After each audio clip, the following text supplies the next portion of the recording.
for tuning into another episode of the Frontline Black News. I'm your host, Chan Krumah, and we might be joined with our other host, Lady Che. She's at the dollhouse, so we'll see. I'm at the Blacc house, and Shabaka's on sabbatical, so he will not be joining us. And on the season 10, episode 50 of Grand Rising with Shabaka and the Che's in conjunction with the Frontline Black News, we'll be discussing several topics. First topic is Black Americans voted for Democrats to help them in major elections. What will you get for your vote? Prop 50 proves Democrats could retaliate but refuse. Thousands of flights canceled nationwide as staffing shortages worsened during government shutdown. Flight attendant warns Americans to stop flying until the government opens back up. Trump defies court. SNAP benefits will only be paid after shutdown ends. This affects 42 million Americans that are at risk, including me and Lady Che. Jamaicans forced to apologize to FBA Americans after falsely accusing them of this. Don't fuck it up. Eric Adams' last words to Mamdani in New York City. And if we have time, Winsome Sears loses, and moderate is the new Weasel word. And why are non-FBA immigrants losing elections nationwide? We are based out of East Denver, North Aurora, Colorado. We give the news from a frontline and Black first perspective. We are part of the new Black media and also the signal boosters of the new Black media. We have been around for 5 seasons now and counting, and we have several platforms that are part of the Frontline campaign. Frontline Black News is the first one. We started back in 2020, 2021. And Shabaka's Black Experience Enhanced is based off the 50th anniversary of the original founding, or the founding of the original Black Panther Party for Self-Defense. We started on Blog Talk Radio back in 2016 and have been around for 10 seasons now. Going on 11 seasons now. Yeah, it'll be 11 seasons and 2 more episodes. Covers the Black Experience. Shabaka's Black Experience Enhanced covers the Black Experience from the beginning of time until 10 minutes ago. It's also part of the Frontline campaign and has been recently, within the last 2 years, moved from Blog Talk Radio to StreamYard. Please make sure you like and share the broadcast, FBA family. Please join us on StreamYard, YouTube, Frontline Black News. The links to all of our channels are in the description, including Frontline Black News 1, Frontline Black News 2, Jesse Parrish, aka Chan Krumah, my personal YouTube page, the RBA, Lady Che's channel. Description, the link to her channel is in the description. Jay Militant, a brother who's out of California, Bay Area.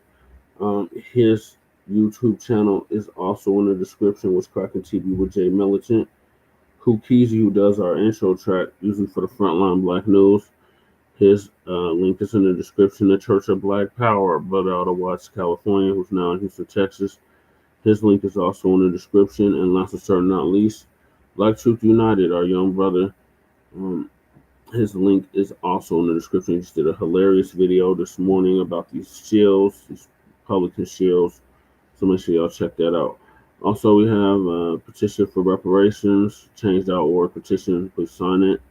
That link is also in the description. My brother Black Voltron Reloaded GoFundMe is still in the description, even though we buried our brother about a week and a half ago. So big rest in power to him. Davion Canty, the Black student expelled or withdrawn from Texas University for mocking the death of racist white supremacist Charlie Kirk. His GoFundMe is in the description. Help Greg Marcel Dixon seek justice after 10 years of dedicated teaching. A brother that ran against Jimbo Jangles Clyburn down in South Carolina. And has been a teacher for over 10 years. Or for 10 years, his GoFundMe is in the description. And then Lady Che's GoFundMe is also in the description. And PukeTube, copyright disclaimer under Section 107 of the Copyright Act of 1976. Allowance is made for fair use for purposes such as criticism, comment, news reporting, teaching, scholarship, education, and research. And I do not own the rights to the music. And if you don't understand racism and white supremacy, what it is and how it works, Everything else you think you understand will only confuse you. In all 9 areas of human activity, which is economics, education, entertainment, labor, law, politics, religion, sex, and war. And some say healthy nutrition. And that's by the great Nelly Fuller Jr., who transitioned this past February of 2025 at the age of 95. Big RIP to him. ProduceJustice.com. And when you, a black person, are captured by any race soldier, you must never fuss, fight, or flee. Comply and defend yourself in court. Also by Nelly Fuller Jr. ProduceJustice.com. And last and certainly not least, we got racism and white supremacy. It's conscious and subconscious behavior to maintain white genetic survival. To maintain white genetic survival to prevent white genetic annihilation. And that's by the great Dr. Francis Cress Wilson. So that's what we have for y'all. Make sure y'all hit that like and subscribe button. Shout out to Twin. I see you in here early. Appreciate you. Hyping up the room. And yes, thank you for dropping Lady Chay's link as well. All right, so I'm going to hop right into it with, there was an election. Oh, well, let me get this disclaimer out. So, or not disclaimer, but just this message out. So they're coming to inspect my apartment any minute now. So if I go silent or you don't hear from me for a second, that's why.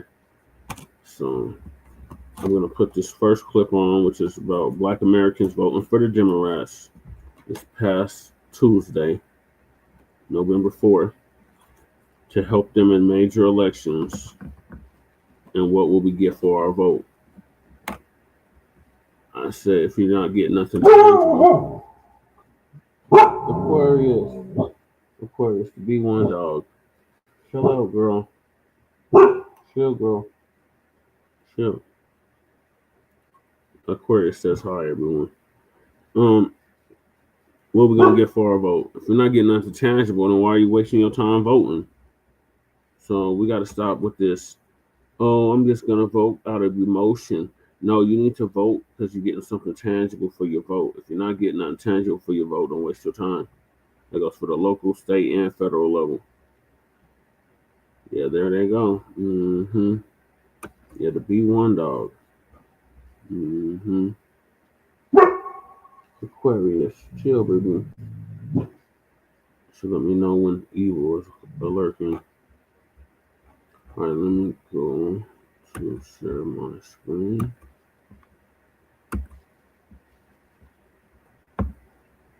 And what is this?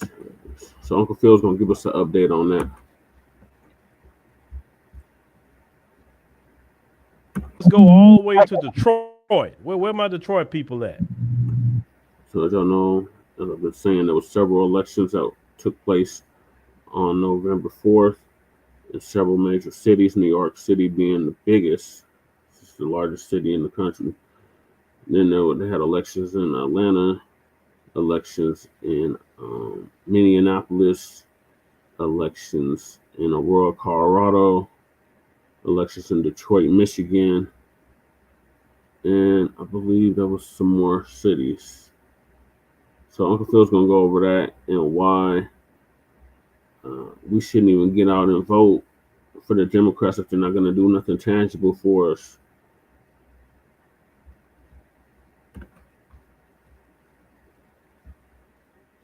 Detroit, Michigan, you in the house?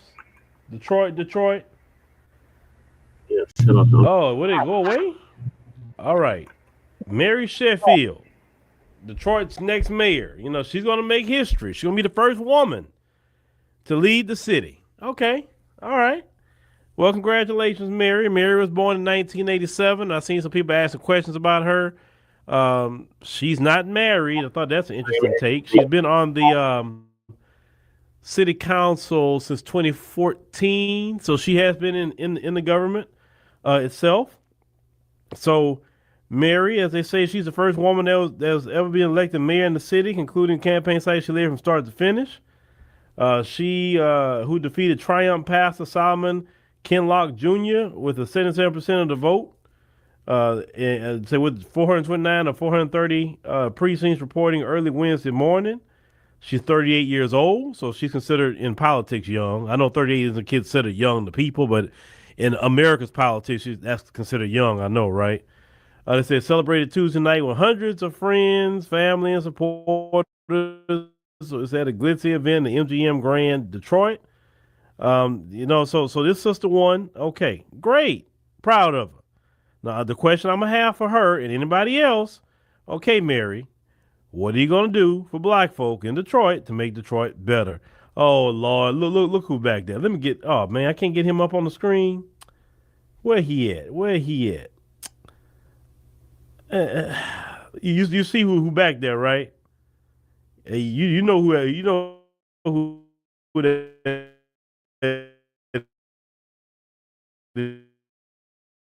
is. All right, so that's fine. He can be back there. So everybody excited. Okay, great. Not upset. How many of y'all from Detroit? Yes, Eric. She's unmarried. She's not married. I thought that was interesting. Usually in politics, they want you married because it shows more stability. But hey, that people vote who they want to vote for. But get over the fanfare and go to city council meetings and say, okay, mayor, this is what we need in Detroit. We need X, Y, and Z. I have no problem with her being the mayor. I don't know her. She may be the best person on planet Earth. I'm not criticizing her. I'm just saying that get past the fanfare and the next city council meeting, black folk, you need to be there at Detroit. I'm going to say the template, and shout out to Chicago, the template that people like Sister Jessica Jackson and them do in Chicago, how they always at the city council meeting. Y'all got to have some Jessica Jacksons in Detroit, of course. I mean, y'all may have them. I don't know. But y'all definitely got to have people like that in every major city that's going to go to every city council meeting and talk for black people. Yeah, Uncle Phil, like me and Lady Che do every Monday here in Denver, Colorado.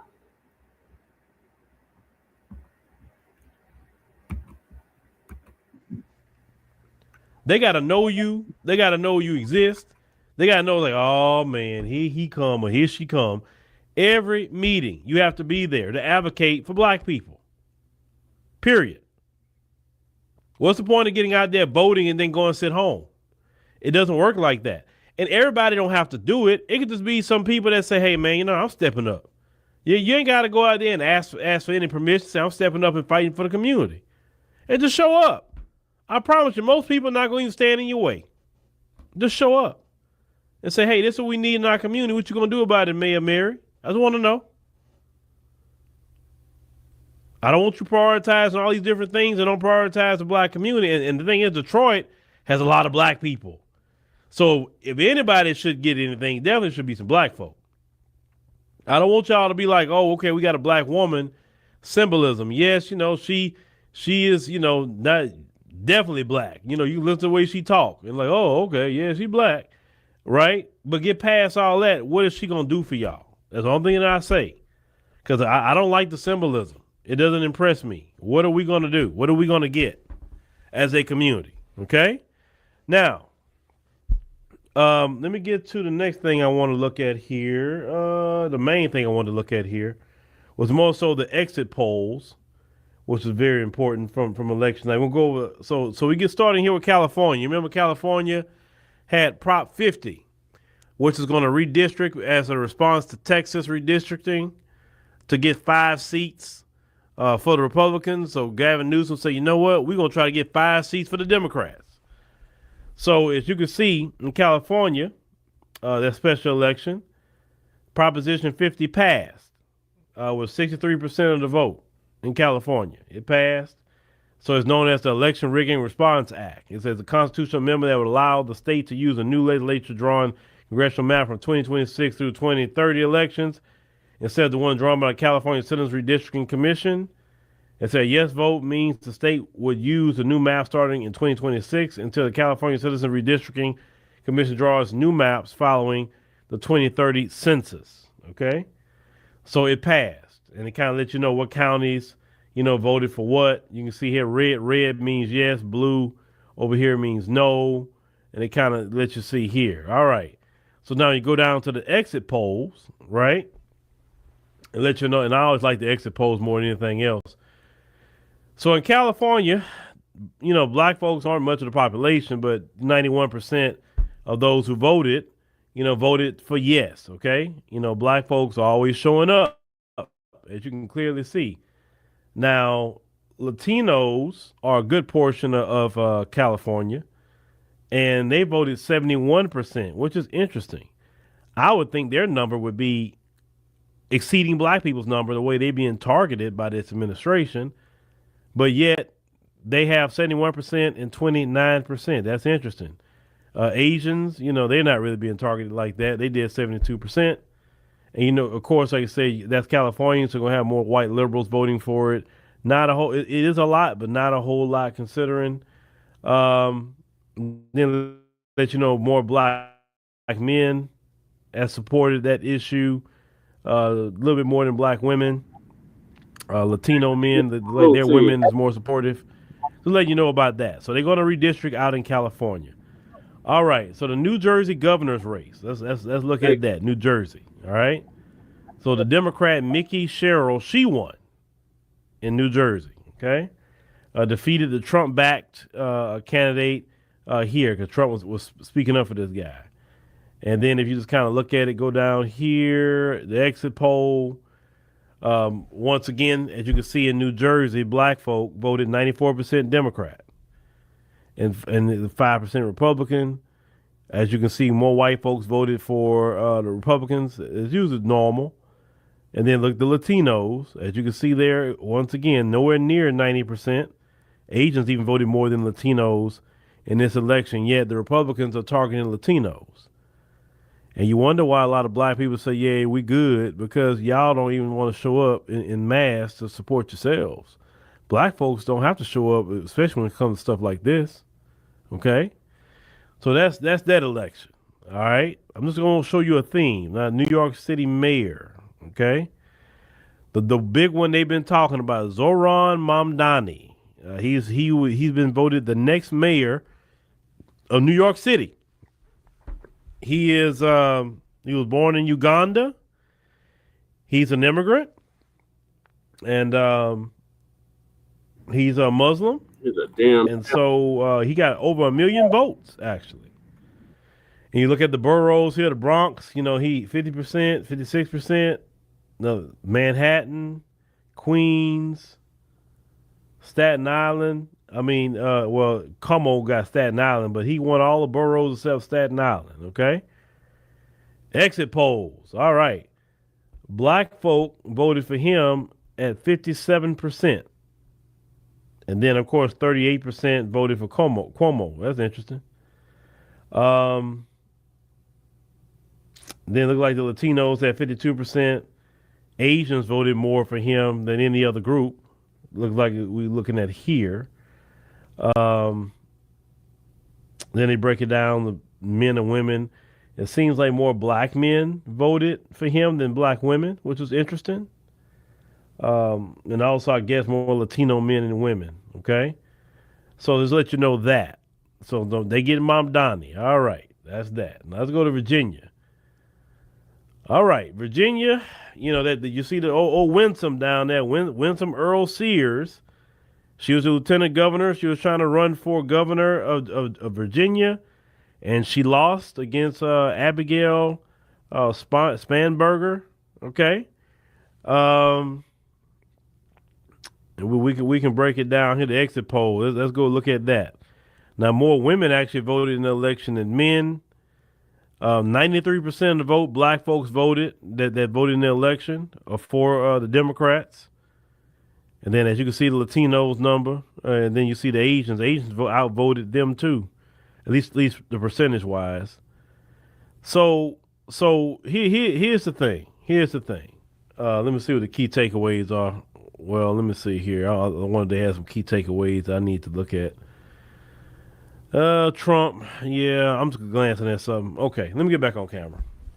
Let me ask some of y'all questions here. So what does all this mean? It's a preview of the 2026 midterms. Beyond with you. Here's the thing. A lot of people are pissed off with the shutdown right now. A lot of people are pissed off with the tariffs. A lot of people are pissed off just the way Republicans are acting.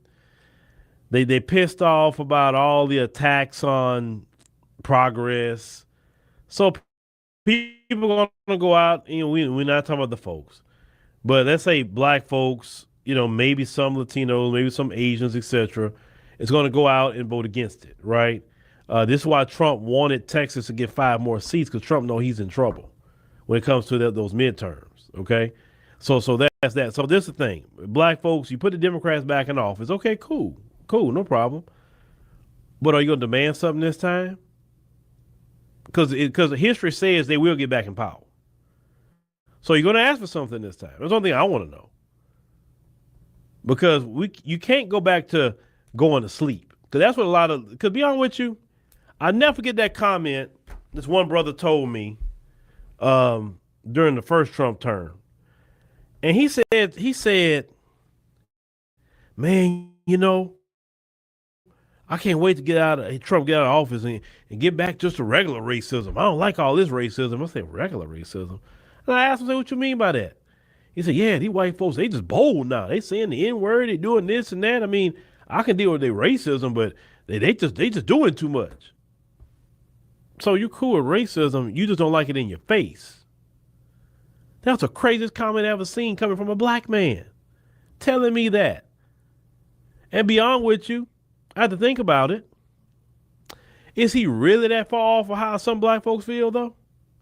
They don't like that in-your-face racism. They don't like everybody saying the N-word like they're saying it right now. They like the racism that go behind their back. The microaggressions, that sort of thing, right? Not the ones that's going to be screaming the N-word at you.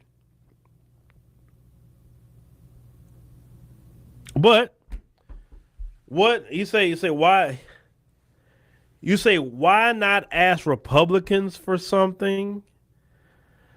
Oh God, okay.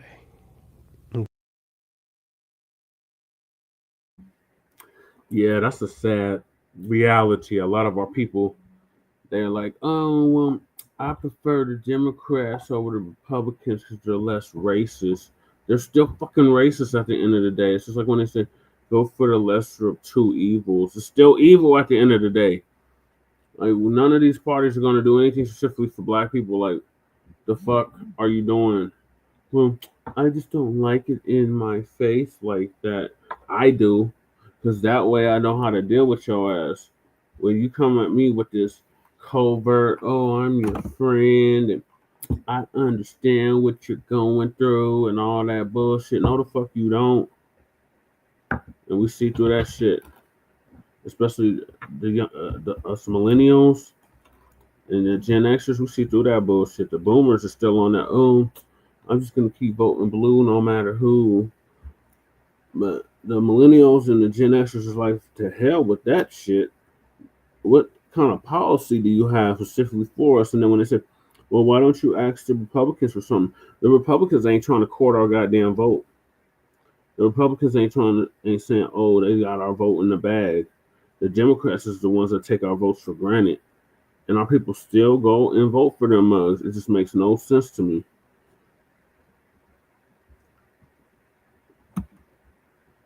Okay. Why not ask Republicans for something? First of all, that's a waste of time. I'm going to tell you why it's a waste of time to ask Republicans for anything. First of all, you don't vote for them like that. Black folks is going to vote Democrat or they're going to choose a couch. There's nowhere else they're going to vote. I'm telling you, I've been doing this too long to not know y'all. It's the Democrats or the couch. That's it. If Democrats piss you off, you're just going to choose a couch. You're not going to vote for no other party. And I understand because you're the only group of people in this country that's been raised literally to vote for a political party like it's part of your race. Literally. No other group of people have been raised like that. You know. Right. And that's why Sleepy Dementia Jim Crow Biden had the audacity to say, if you got to decide if you're going to vote for me or Donald Trump, then you ain't black. That's why he felt the nerve to say something so disrespectful. Like, oh, well, since you're black, then you have to vote Democrat. Just off top. Like, no, the fuck we don't. We don't have to vote at all. And we definitely don't have to vote Democrat. But so many of us, myself included, were raised in a household where it's like, if you don't vote Democrat, then, you know, you better find somewhere else to live type of thing. And it's like, why are we the only ones that's been reared up like that? Other groups, they don't do that, except maybe the white tea supremacists. They were like, oh, well, if you don't vote for the Republicans, then you're a sellout. It's kind of like that with us. If you vote Republican or third party, then you're going against the grain. Oh, you're not sticking to what we were taught and all of that madness. And it's like, why do we keep voting blue no matter who? These mothers ain't doing nothing tangible for us. They literally disrespect us, talk down to us, talk crazy at us, don't do nothing for us, do everything for all these other groups, including illegal immigrants. And we're still expected to go out and vote for them. For what? My mama would say, somebody got to break the cycle. Well, I'm breaking that goddamn cycle. I'm not voting blue no matter who. Them days are over. I'm voting for my policy and interests, not because it's a goddamn party. And as y'all know, I've been independent for over 10 years, so my vote is literally for sale to the highest bidder. If you want my vote, you're going to have to do something tangible. Otherwise, you're not getting my vote. If I don't see you out in the community doing nothing specifically for my people, then you're not getting my vote. If I don't see no tangible policy on your website, you're not getting my vote. It's just as simple as that. But still, so many of our people still go ahead and vote blue no matter who. And then when you say, why do you do that? Well, what's the alternative? The couch is the alternative, or third party. But they say, well, third parties are a joke. Nobody votes for third parties. That's why nobody votes for third parties, because they think, all we can do is just vote for the Democrats or the Republicans. We don't have no choice. No, you have a choice. You just don't want to take that choice. So you just want to go with what's comfortable, with what you know, and that's voting blue no matter who. And I'm done with it. I've been done with it for over 10 years.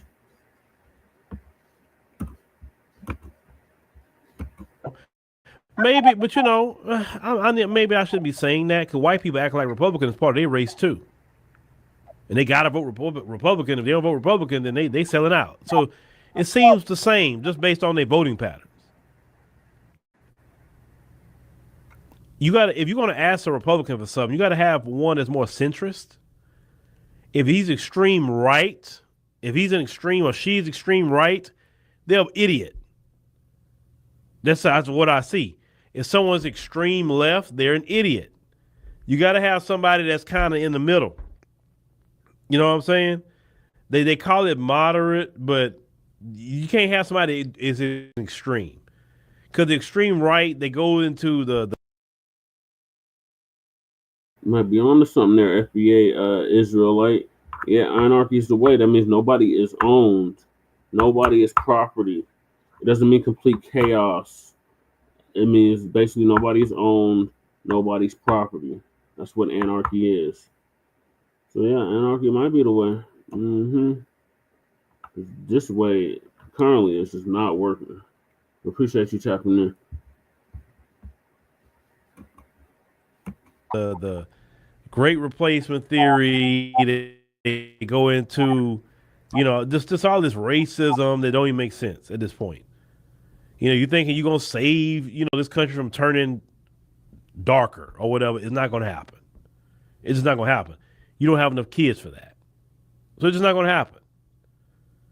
The only way you can the best thing, if I was a white supremacist, I would rather take my talents to Europe and work there. because you have more numbers in Europe. So I would take myself to Europe and do it there. It's not going to work here. America has imported way too many people here from all over the world. Yep, you're right. Is this the mission vision? It's showing me your handle, but I think this is mission vision. Yeah, you're right, mission vision. Remember, your morals have been taught to you by your um, parasitic oppressor. Yep.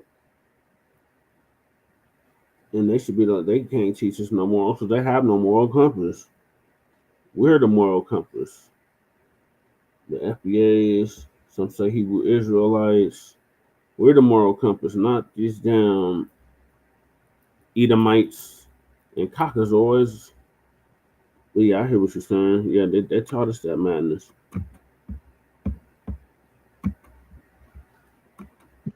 New York, especially, is we are the world city.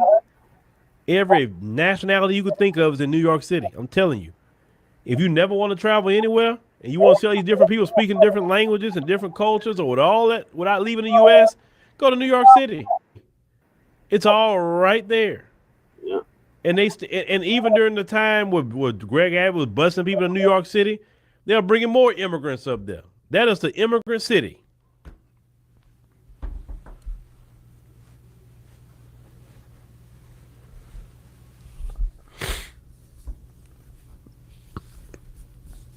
Well, you shouldn't have. Well, okay. What Marcus just said. Why does Marcus even need to say what he just said? That should be like common sense. Why somebody got to tell you as a grown person to build within your own community? That should be like this common. That's something like, oh, that's just something we do. We build, right? That's like somebody telling you, we got to tell somebody to go to work. We don't have to tell nobody to go to work. We know that's something we got to do. We got to pay bills. But every community go ask politicians, or not ask, I say more so demand things be done for them. And unfortunately, in our community, we'll show up and vote, but we won't show up and do the work after and say, no. We need this in the black community. Hey, we need money over here. We need businesses over here. We need better schools. We need our teachers being paid more. We need better hospitals. Hey, that road over there got potholes that's getting deep over there now. Like, hey, what are y'all gonna do about it? That's what you have to do. And like I say, everybody don't have to do it. It can be the certain people in the community say, hey, I'll be the one to go show up. Or color people go show up and get the job done. But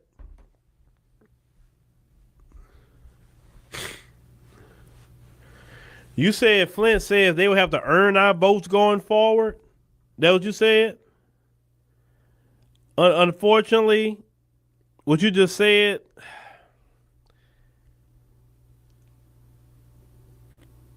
all Trump and them has to do is just keep doing what they're doing or do worse. And they don't have to earn anything. They just gonna go vote just to try to get them out because they don't like the pain that's being caused to them. I'm telling you, people. I mean, just reality speaking, most black people aren't on what a lot of people are on the internet. I'm just keeping it 100. When you get off the internet, most people don't think like that. Listen, there are black people on the internet that even would say we shouldn't be focusing on no tangibles. We should just got to get these Republicans out because look at what they're doing. Look, we don't need no reparations right now. We need to get some jobs. We need to get lower prices. We need to get gas. We need to get this, that, better teachers. That's what them Democratic shills like Roly Poly Martin always talking about.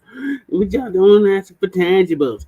We gotta get them blah blah blah blah blah blah out of office. No, them days are over. This is the reparations generation. We are going to continue to demand something tangible for our vote, all the way between now and 2100. So get used to it, Democratic shills. A lower child care. We don't need. There are black folks that will tell you that. I like to live in the real world. The internet is one thing, and I don't want to sit here and just give y'all a fantasy world that you're not living in. And a lot of these politicians that's running for office don't talk like most people talk online. And let's call it what it is. In order for you to be really effective, can you get people to show up? That's the key. Because there's been a lot of people that's had big followings on social media, but on election day, those people don't show up. Yep, I'm one of those people. I ran for mayor in 2023. I had a good following on social media and in real life. And these mugs kept me from getting on the ballot.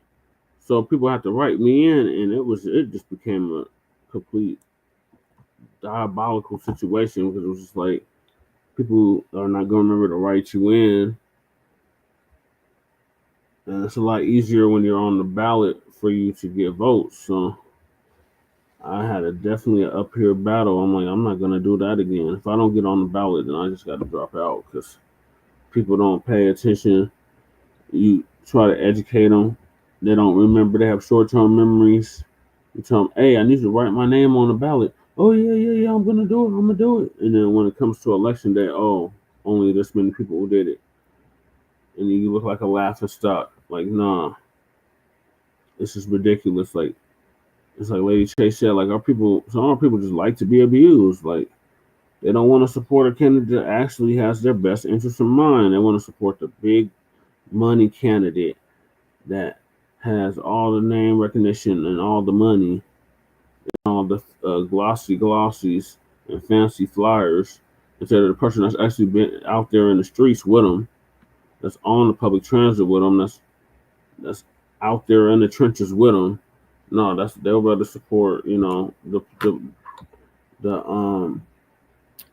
not the underdog, but the establishment candidate. So yeah, it's an uphill battle, especially for some of our people. And some of our people, they won't vote for you at all if you don't have a D by your name. Now our election is supposed to be nonpartisan, but everybody know who's a goddamn Democrat and who's a Republican and who's an independent. It's not. It's very obvious of who is who. And for the last 60 plus years, Denver has been voting blue, no matter who, for mayor, city council, all the above. The last Republican mayor this city had was in the 1950s. I would say 1956. And after that, they ain't had no Republican nothing running anything in this city. So if you run for office out here, they expect you to be a Democrat. If you're not a Democrat, then you're opposition, and they're not going to support you. Now, if I would have got on the ballot, I probably would have came in third or possibly even second place. But since I didn't get on the ballot, I didn't even come close to none of that. So, and I'm the B1 candidate. Like, I'm the one that puts black people first. I'm the one that say, hey, black people's interests need to be met. We need to do this for the black community. Every Monday, I'm at city council going off on them. Even before me and Lady Che got together, I was at city council every Monday going off on them. So I've been very consistent with these months. They're like, if Jeff Fart's not supporting you, then we're not going to get behind you. And it's like Jeff Fart is an enemy to our people, and he's a goddamn Democratic shield, just like Roly Poly Martin and the rest of them fakers, frauds, and phonies. That's right, Mac. Vote Jesse Paris. Right. But I had to bring that up because what Uncle Phil was saying, that is so true. Like, you have a big following on social media. You have all these people like, yeah, I support you. And then when election day comes, the votes don't reflect that. To vote for them. You can have a big following of young people, but young people don't show up. So you got 1 million people following you. Every time you look up, you got 50,000, 100,000 views of video, but 100,000 people don't show up to vote for you. What does that say? What does that say? I mean, shoot, a lot of people do better online than any other group sometimes. And then they go election day, it's the same people. The boomers showing up to vote. Everybody's showing up to vote, but the young people don't show up. My thing is, if you want to make a change, you gotta show up. If you want to stay in this country and want it to change, at least you're not showing up.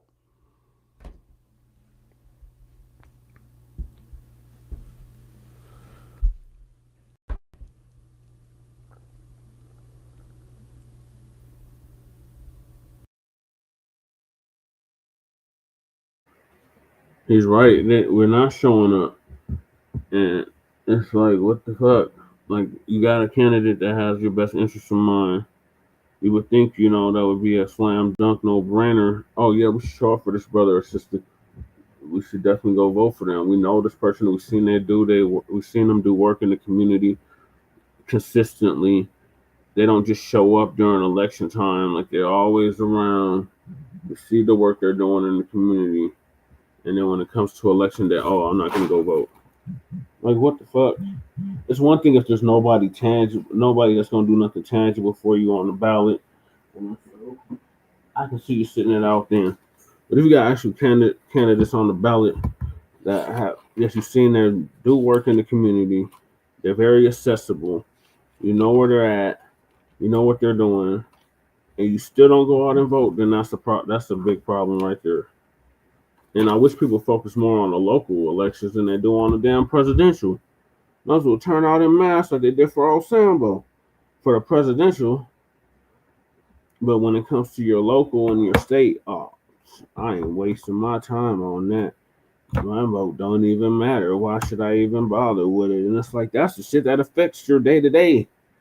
What's happening in your state and what's happening at your local level, that's what affects your taxes, your property taxes, your sales tax, your car insurance, all that shit. That's where it's at. Local is where it starts.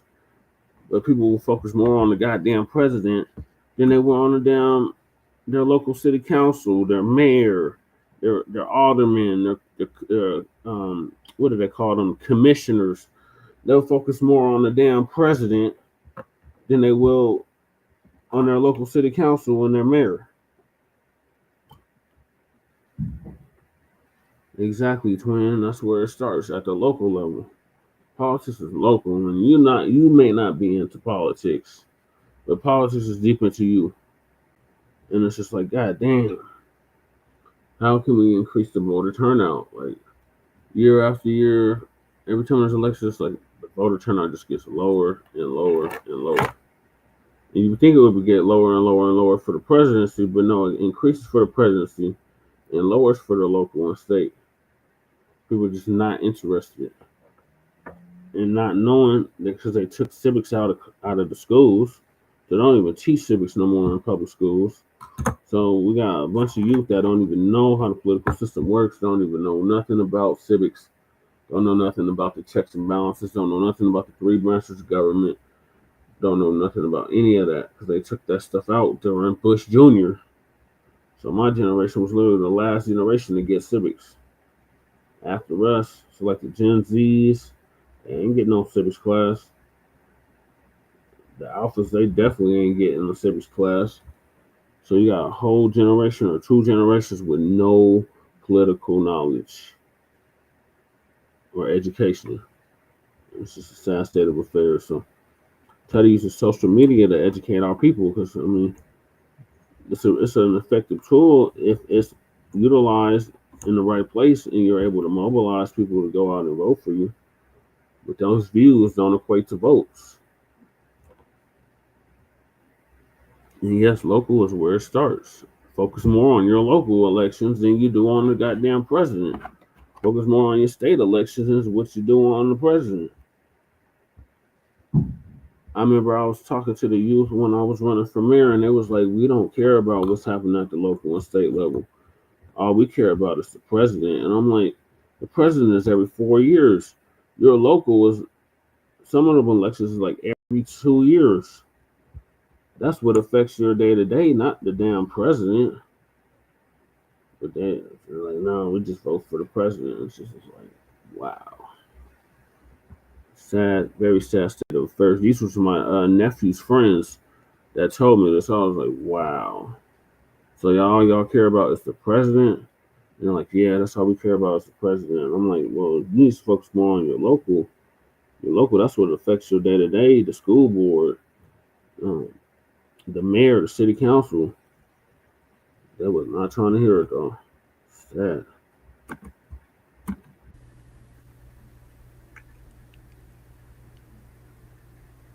You say, do you have any hope or faith in us? My hope and faith is in God. That's what my hope is and faith is in. That's first and foremost. Man will let you down. Always. Man will let you down. You better always know man will let you down. Or woman will let you down. I look at voting patterns. Listen, I will not argue numbers. I will not argue data and statistics. I won't argue that. And let's call it what it is. We just had an election here in the Houston area, and I was looking at one of the elections. Now, you have a city. I think how many people is in this particular city? Hold on. Let me tell you how bad it is. Give me a second. Hold on.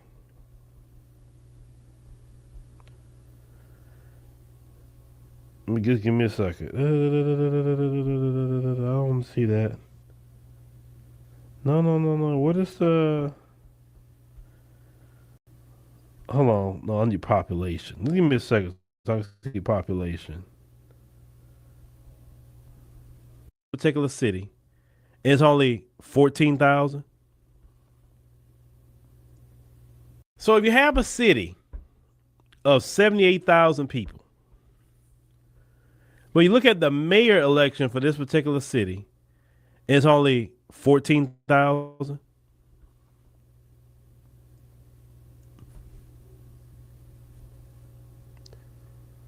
$78,000 people and only 14,000 people showed up. So that's what I'm saying. You have a lot of people, but people don't show up when it's time. That's been the problem. And I'm talking about us. We can get a whole lot of things done as a community, but it's easier for us to talk online. But when it's time to say, okay, let's go in mass and show up and just register and just go try to get this candidate in there, that candidate in there, and get them in and put money behind this brother, money behind this sister, we don't do that. Let's call it what it is. We don't, especially the younger groups. You don't do it. You don't show up. And I get it at the same time. I get it because this government don't do nothing good for the younger people either. They can't get an apartment on their own like they used to unless they partner with somebody. It's not affordable. A lot of times when things not affordable, you don't really believe in a whole lot. You say, well, what's the point of me voting for? I mean, it's not doing me no good. So I can also get the apathy part. I get it. I get it more than most. But the reality is, white folks, they always show up and they always got their hand out. Asians, they do participate too, but they the first one with their hand out too. Latinos got their hand out. Black folk, we some of us may vote, but then we don't show up with our hand out either. And we wonder why the other groups are getting ahead of us because we're not there. We're not pushing different things. You know, we may say grassroots, but are we willing to, or how are we going to mobilize? Prime example. A couple of years ago, Greg Marcel Dixon was trying to run for Congress. There was more younger people in that district where Marcel was at. A lot of young people. If all the young people had showed up and voted for Marcel, we got that young brother in Congress, right? Which we need young brothers like that. Don't show up for him. But the old people, they show up heavy for Clyburn. That's why Clyburn stay in there. It's the people.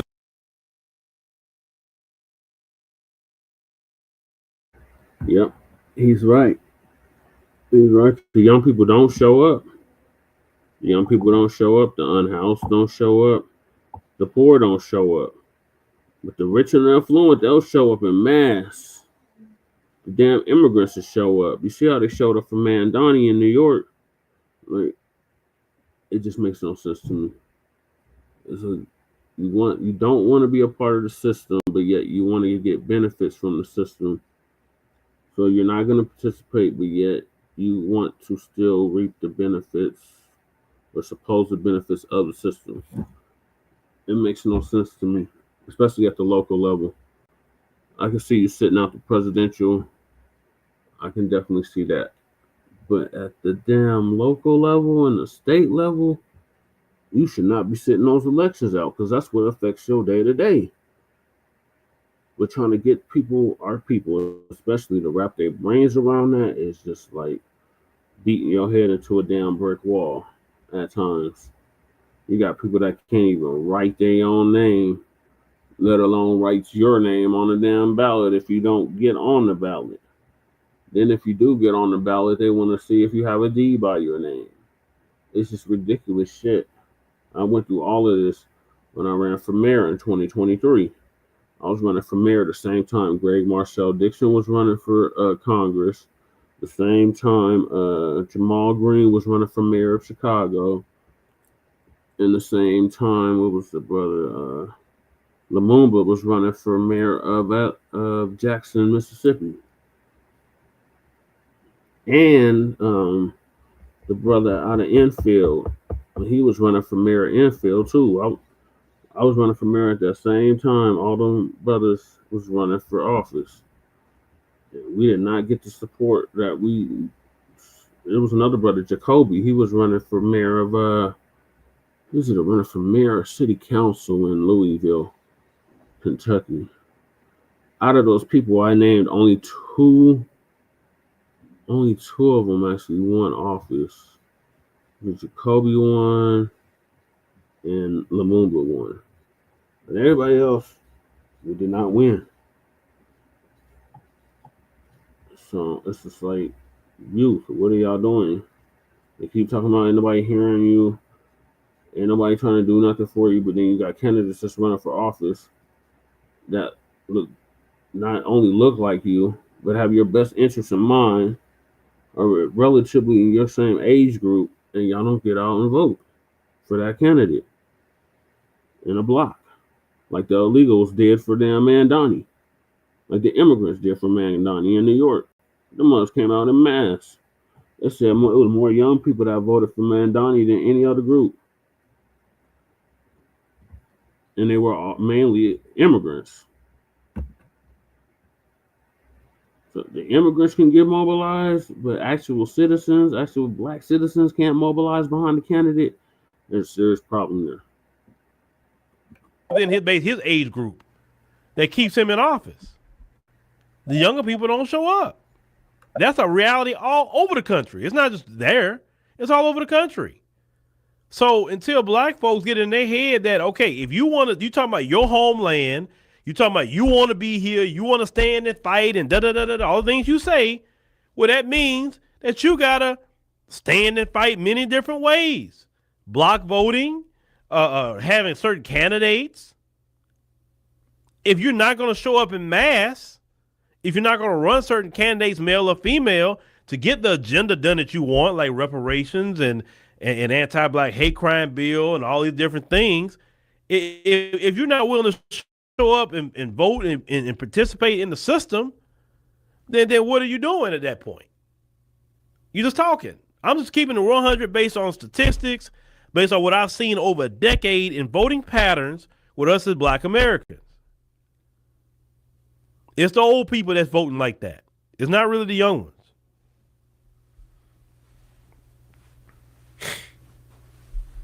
You say Asians mobilized in months to vote out Melvin Carter? Yeah. The thing is, we have more younger black people in this country than older black people, that I can promise you. It's a lot of us here. But like when the brother earlier said sitting it out, a lot of people are sitting it out. It's a time to sit out too. Don't get me wrong. It's a time to sit it out. But then it's a time to put it like this. I wish, and I said this ever since Obama got elected the first time, the only time I've seen black folks really get mobilized and go vote for something was when Obama ran the first time. That scared white people. They never seen black people come out like that and vote. They're scared them. They wait a minute, hold on. Where are these black folks come from? Why are these black people? What is going on? Now think about if we voted like that every single time, but for the candidates that we want. You say, hey, we want that brother, that sister. Hey, they need to go to Congress. And the thing is about Congress, you only got to worry about your district. So you don't have to even worry about the rest of the country voting for you. It's just the people in your community got to vote for that person. So that person can literally, or y'all want to switch them out, they can stay going up there. You know, people may complain about Clyburn and different ones in the past, but we'll show up and get another candidate and get them out. But the young people got to get them out. I heard old Nancy Pelosi talking about she retiring. That lady been up there 40 years. That lady been up there longer than some people been living. 40 years. That's way too long. Damn. We have to take some responsibility about some issues that we have because we are too comfortable. The only thing I tell y'all I like about the chaos of Trump is that he makes y'all not comfortable because he always got some chaos going on. The Democrats, they're getting in office. They're not going to have the chaos where he's going to lull you back to sleep. That's the difference with the Democrats in office. Mamdani got up there in his speech talking about immigrants. He was naming off immigrants, right? This is a city of immigrants and everything about immigrants. And I get it. New York has a lot of immigrants that do. But what I'm saying is, it's like, okay, all that immigrant talk, what are you going to do for black Americans? But you have to go up there and make him do something. Are you at the city council and them like Jessica Jackson and them is? In Chicago? They stay on Brandon Johnson's bumper. That's one group of ladies that stay on him. He can't breathe without they in the face. That's what y'all have to do nationwide. If you follow the example of me and Lady Che.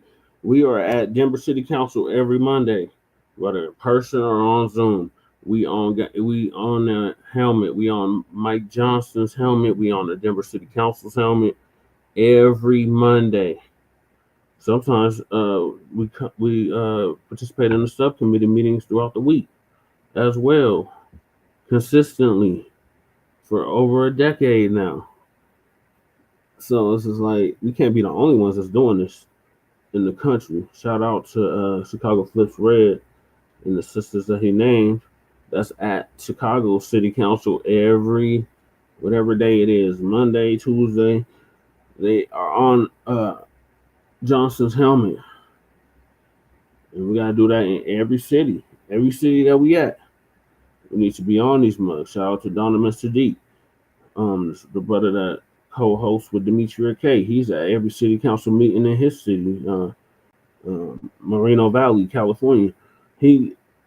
But we can't be the only ones that's doing this. There's got to be more of us out here that's like, look, I'm going to go to my local city council meeting. I'm going to let them know what my community needs. I don't care if they don't want to hear it. I'm going to go anyway.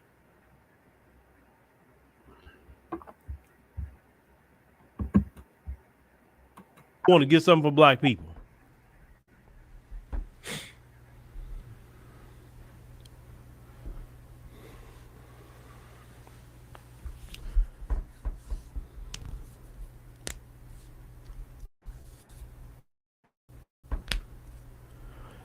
You say Nancy Pelosi is rich from insider trading? Yeah.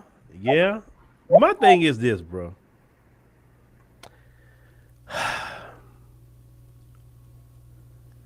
You can't take it with you. That's my thing. Like what? Why do you?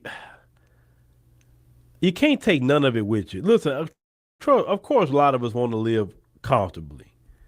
Live comfortable. You don't care about. You're not wanting for no. You don't care about your bills because that's being paid. You're not worried about gas prices because you got money. You don't care what it go up to. You're not worried about food prices because you don't care what it go up to. You got money. You're not worrying about health care because you got money, right? You can go to the best doctors. You can do whatever the case. You know what I'm saying? To that point in your life, you could go to any vacation. You can buy any clothes you want. You can stay wherever you want. Okay, fine. Why do you need more and more and more and more and more? I just started thinking about Elon Musk, the shareholders of Tesla, talking about giving this dude $1 trillion. $1 trillion? $1 trillion? Nobody needs that. Man, certain amounts of money, I believe if you get it, God gave it to you to give it away. Not to just to hoard it. Why are you hoarding so much money? It don't make sense. And on top of that, you're a billionaire. You don't even want to pay taxes. You're like, I ain't trying to pay no taxes. Like, bro, you won't even miss it.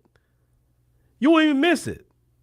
But the fact is, nope, you ain't taking a dime from me, bro. How many more cars you gonna buy? How many more clothes you gonna buy? Like, what more is there for you to do?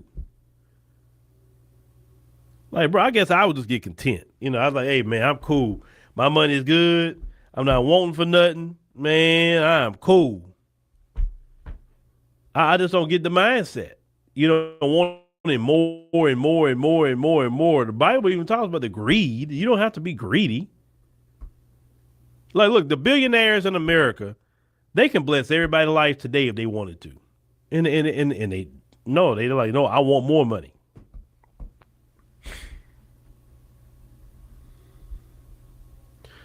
You say you thought about going to city council meetings, but you're not invited. Why you have to be invited to a city council meeting? You can just show up. You're a citizen.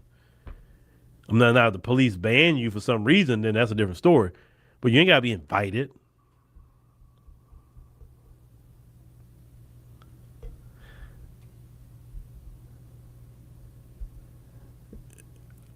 Okay, let me ask you a question, Jupiter here. Jupiter, let me ask you a question.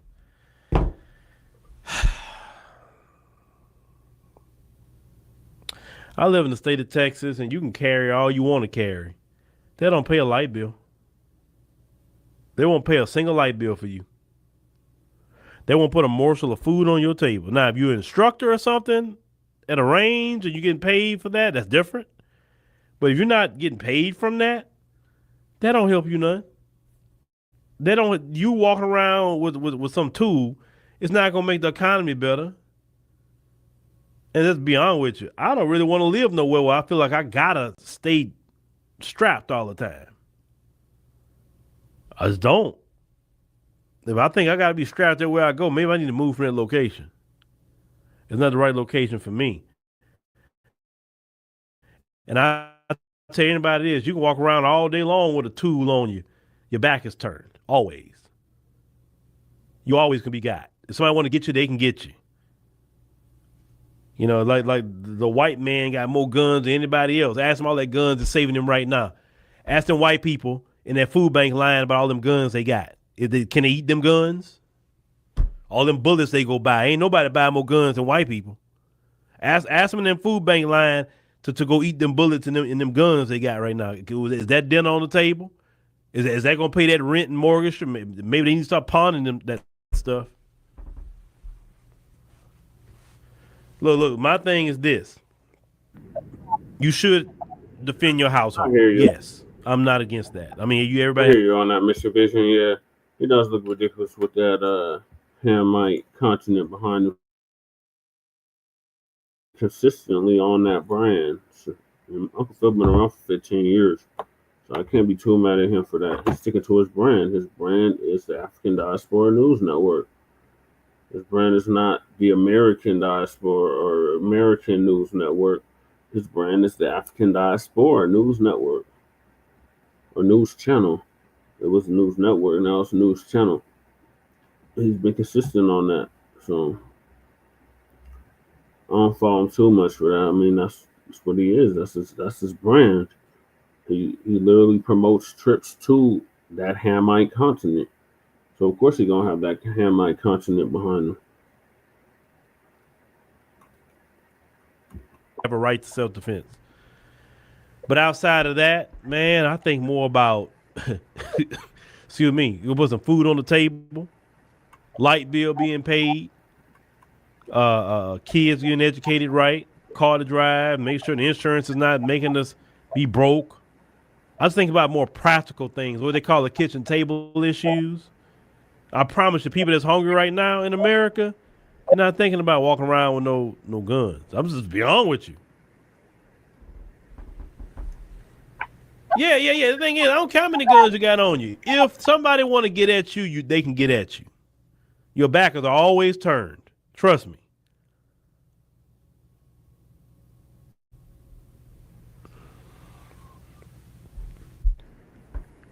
Somebody will find a way. Cause anybody can get got. That's anybody. Yeah, but they'll think twice if they know that you strapped. They know, oh shit, this is gonna be an issue if I try to run up on this person. Whereas if you don't have nothing on you, or they don't think you have nothing on you, they think you're gonna be an easy mark. But yeah, even if you are strapped up, if somebody want to get you, they're gonna get you. I agree with him on that. Now, unless you got Secret Service protection, that's a little different. They're gonna have a much harder time. I'm talking about the real protection. But outside of I that, don't know. you regular person, walk around whatever you want. They got people. He said the people in South Africa treated him pretty well, so they did probably feed him. He's been to several African countries. He went to Ghana, he went to Kenya, he went to Zimbabwe, and he went to South Africa and Zambia. And he said the people treated him pretty well out there. So I don't know because they think he's a celebrity or what, but according to his testimony, they treated him pretty well out there. Now I know people that's went to Kenya and Ghana and been treated horribly. That are FBA that have went over to these African countries and been treated horribly. So I guess this is a different experience for whoever it is that go out there. But yeah, I got people that I know that personally that went to Africa, several African countries, and they did not receive the same treatment that Uncle Phil and Tariq and others have received that have gone over there that are celebrities. They had that mess on them. They took they gun from and shot them. That's happened too. I don't put my faith in no firearm. I put my faith in God and use my 5 senses. I don't know, Mr. Vision. He might have pooped outside with him. I don't know. He said Xania is more like America, though, so they actually have plumbing, indoor plumbing, and all that. But there are certain African countries where they don't have no indoor plumbing. And you got to poop outside, piss outside. So I guess it just depends on which country you go to.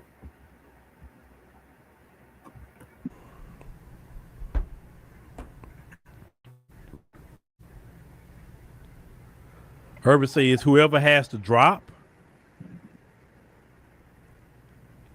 Well, I mean, like I said, anybody who's smart, they're not gonna go at you head. Oh yeah, he went to Ethiopia too. So maybe he was shitting outside with them in Ethiopia. I don't know. I know my friend went to Kenya and he built a whole house, whole compound, and built 2 apartments on top of it, and he rented out those 2 apartments to 2 FBA sisters. Up. I mean, the white man's the king of that. He's never been fighting nobody straight up. He always been the sneaky one, hasn't he? So there you go. But anyway, kitchen table issues to me is way more important than that. That's why I don't talk about that. I don't advocate for that. And then at the same time, you start talking about that too much, and you get on a list. And no, that's not what we do here. You do that somewhere else. Over here, we'll talk about the kitchen table issues, right? What's going to get a light bill paid? Let's talk about issues in the community. We got enough of that going on in the community. Too many people have died in our community behind that mess. We don't need more of that.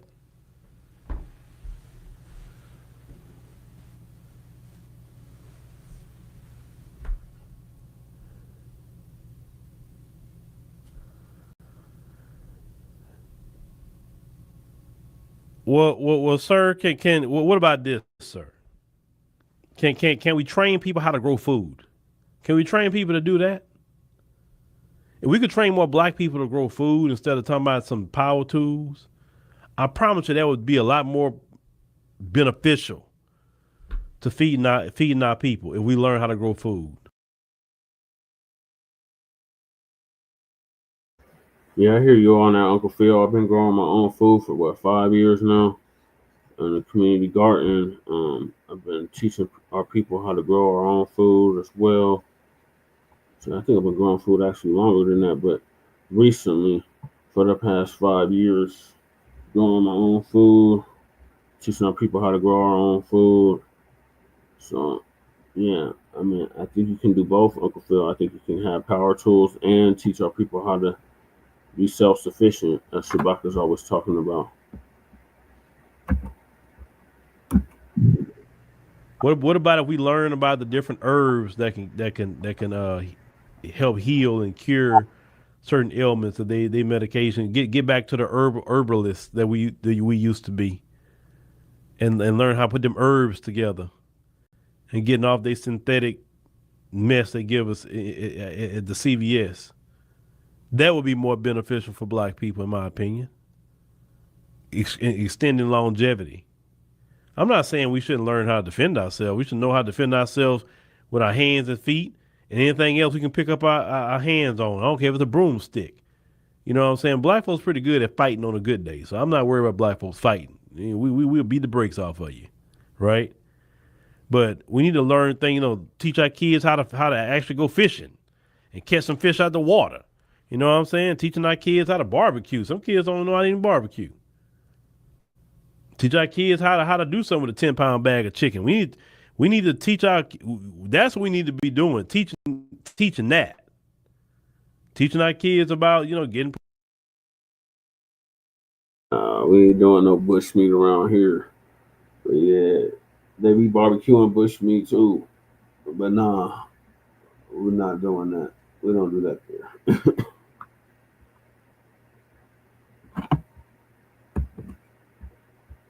I know over there in that Hamite continent, that's what they be doing. But over here, we stick to what we know, and that's not bushmeat. Proper exercise and watching what we eat too, and it's all of us. We all have to learn through that and get away from eating these people's food, much as possible. You know what I'm saying? It's. There's a whole lot we could be teaching.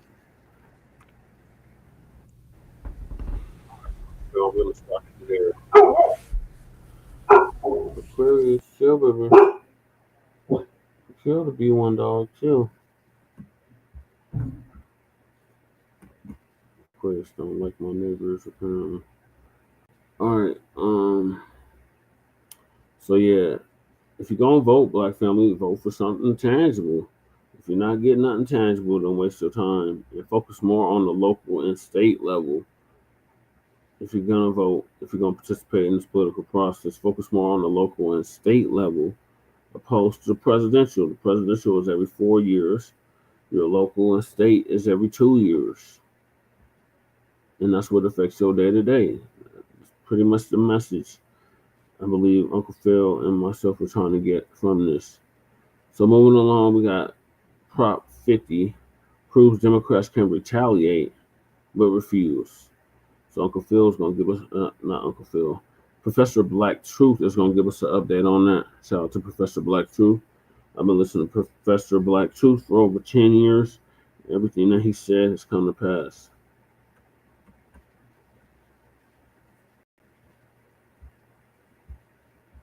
Family and fellow soldiers, I'm the professor, and this is the moment of truth.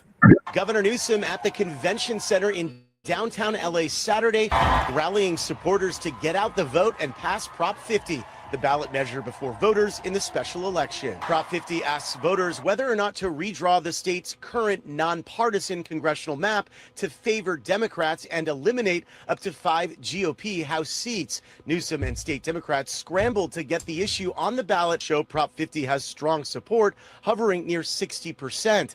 Democrats rolled out their all-star lineup Saturday afternoon. Senator Padilla, Senator Schiff, Mayor Bass, and an appearance by former Vice President Kamala Harris. Harris says a yes vote on Prop 50 sends a strong message to President Trump. It is about reminding folks that we refuse to kneel at the foot of a tyrant. Lord. Seems Tuesday's elections yielded more than just political races that needed to be commented on. I've long told you that the reason Democrats have lost so much ground politically is that they look at Congress as a DC-based social club. You pay your dues at the state level, and then afterwards you go to the clubhouse on Capitol Hill. Of course, aspiring members to the club can't pay the dues themselves. The dues can only be paid by donors. And as for the voters, well, that's the game now, isn't it? The entire point of getting all that money is to put together a political machine that will deceive, cajole, and coerce all of those rubes into voting for you for nothing. Something else I pointed out is that even if you're still stupid enough to believe that Democrats are the opposition party, you still can't deny that for generations now, Democratic politicians have been totally useless at pushing legislation to fight back against the GOP's legal offensives. All of these laws that the Republicans keep putting on the books, why is it that the Democrats seem to be completely and thoroughly helpless to do anything about it? Forget about stopping them. They can't even undo this legislation once they get into power. How come that keeps happening? Think about it. Literally every single piece of legislation and legal pushback against the white right that you can think of had to be done at the state level through ballot initiatives. None of them got done through a Democratic legislature, much less Congress. The people had to hold a plebiscite to get things done. In Florida, it was a ballot initiative that put an end to the Jim Crow policy of using felony convictions as a way to justify taking black citizens' right to vote away. Keep in mind, this is in blood red Florida, a right-wing toilet if there ever was one, the home of Ron DeSantis. And yet Florida voters overwhelmingly voted for a measure that they knew would make it harder for Republicans to get elected. So what does that tell you about the Republican politicians in Florida? That's the real sentiment of the electorate there, but there's no Democratic Party initiative to capitalize on it. The emergency manager law that the GOP passed in Michigan was rejected through a ballot initiative by the voters, but Democrats allowed the GOP to bring it back piecemeal through the legislature. And even the abortion referendums had to be done at the state level. A number of GOP states had ballot initiatives on that, and they passed in virtually all of them. So people at the grassroots level have had to do the job that Democratic politicians have refused to do. And the problem isn't that the Democrats can't do it. The problem is that the Democrats have long been practicing a cynical political strategy. They need to let the Republicans trample on their base in order to coerce or otherwise compel those voters to go to the polls for nothing. Democrats never defend the policies that their voters want, because to do that would increase the pressure that the base has been putting on them for policies that they don't want to do. And this extends to the orange man too. No matter what Democrats may say on camera, the truth is they love him, because when the base gets in the Democrats' faces with demands, they always point to Trump and say, look at what he's doing. Isn't that outrageous? That's what's important. We got to do something about that.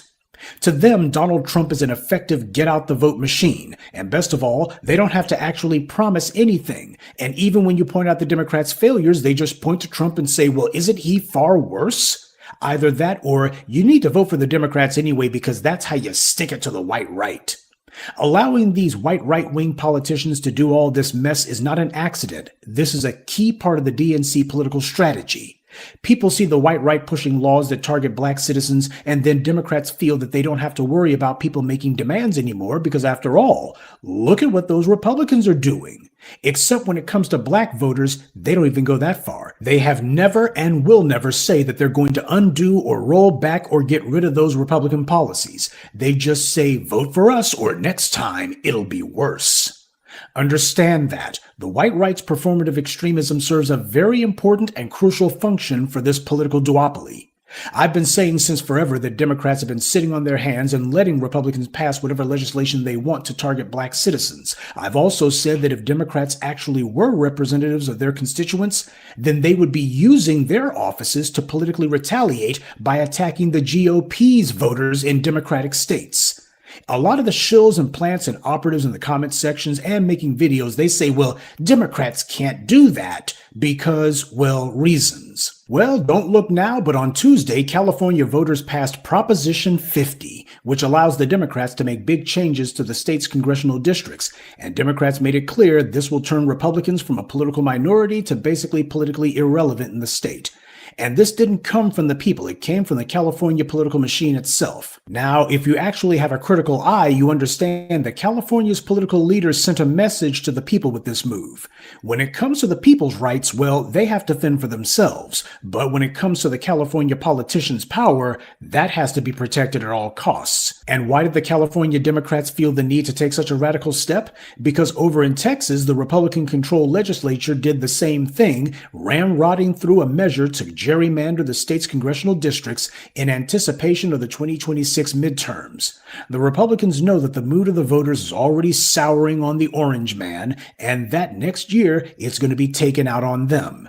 Midterm elections almost always go against whoever the incumbent president is, and if Democrats get back in Congress next year, you can count the seconds before they file impeachment charges against Trump, and they'll block his asinine little policy stunts because Congress has the power of the purse, and there will be hearings and congressional committees galore to put the orange man's administration officials on trial in the press. The MAGA revenge tour will officially be over, along with whatever political momentum the GOP thinks to have. So you have GOP extremists out here, which is basically all of them at this point, who have decided they're going to wage open war on the political process itself and just declare that they're in charge, that they cannot be voted out of office, and that's that. Now, Democrats have seen Republicans attacking their base for decades now and done absolutely nothing about it anywhere in the country.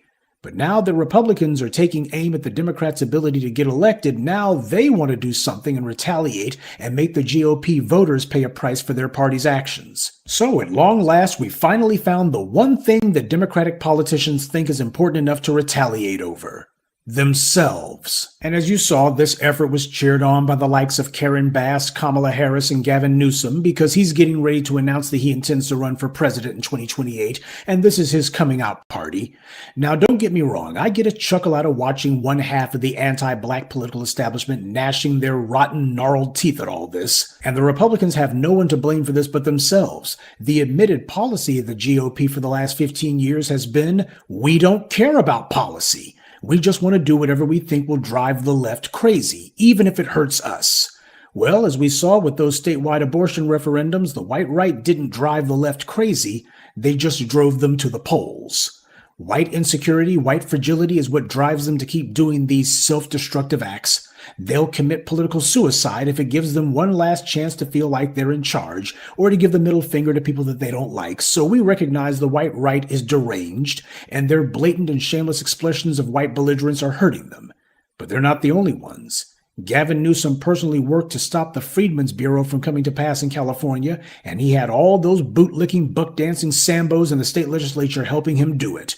And now they want us to celebrate that they're going to redraw the maps so that they can ensure their political offices in perpetuity? The only way that that would be a good thing is if they said that they were going to enact policies to finally benefit us, and that they would enact policies to retaliate against the Republicans for all of their performative extremism.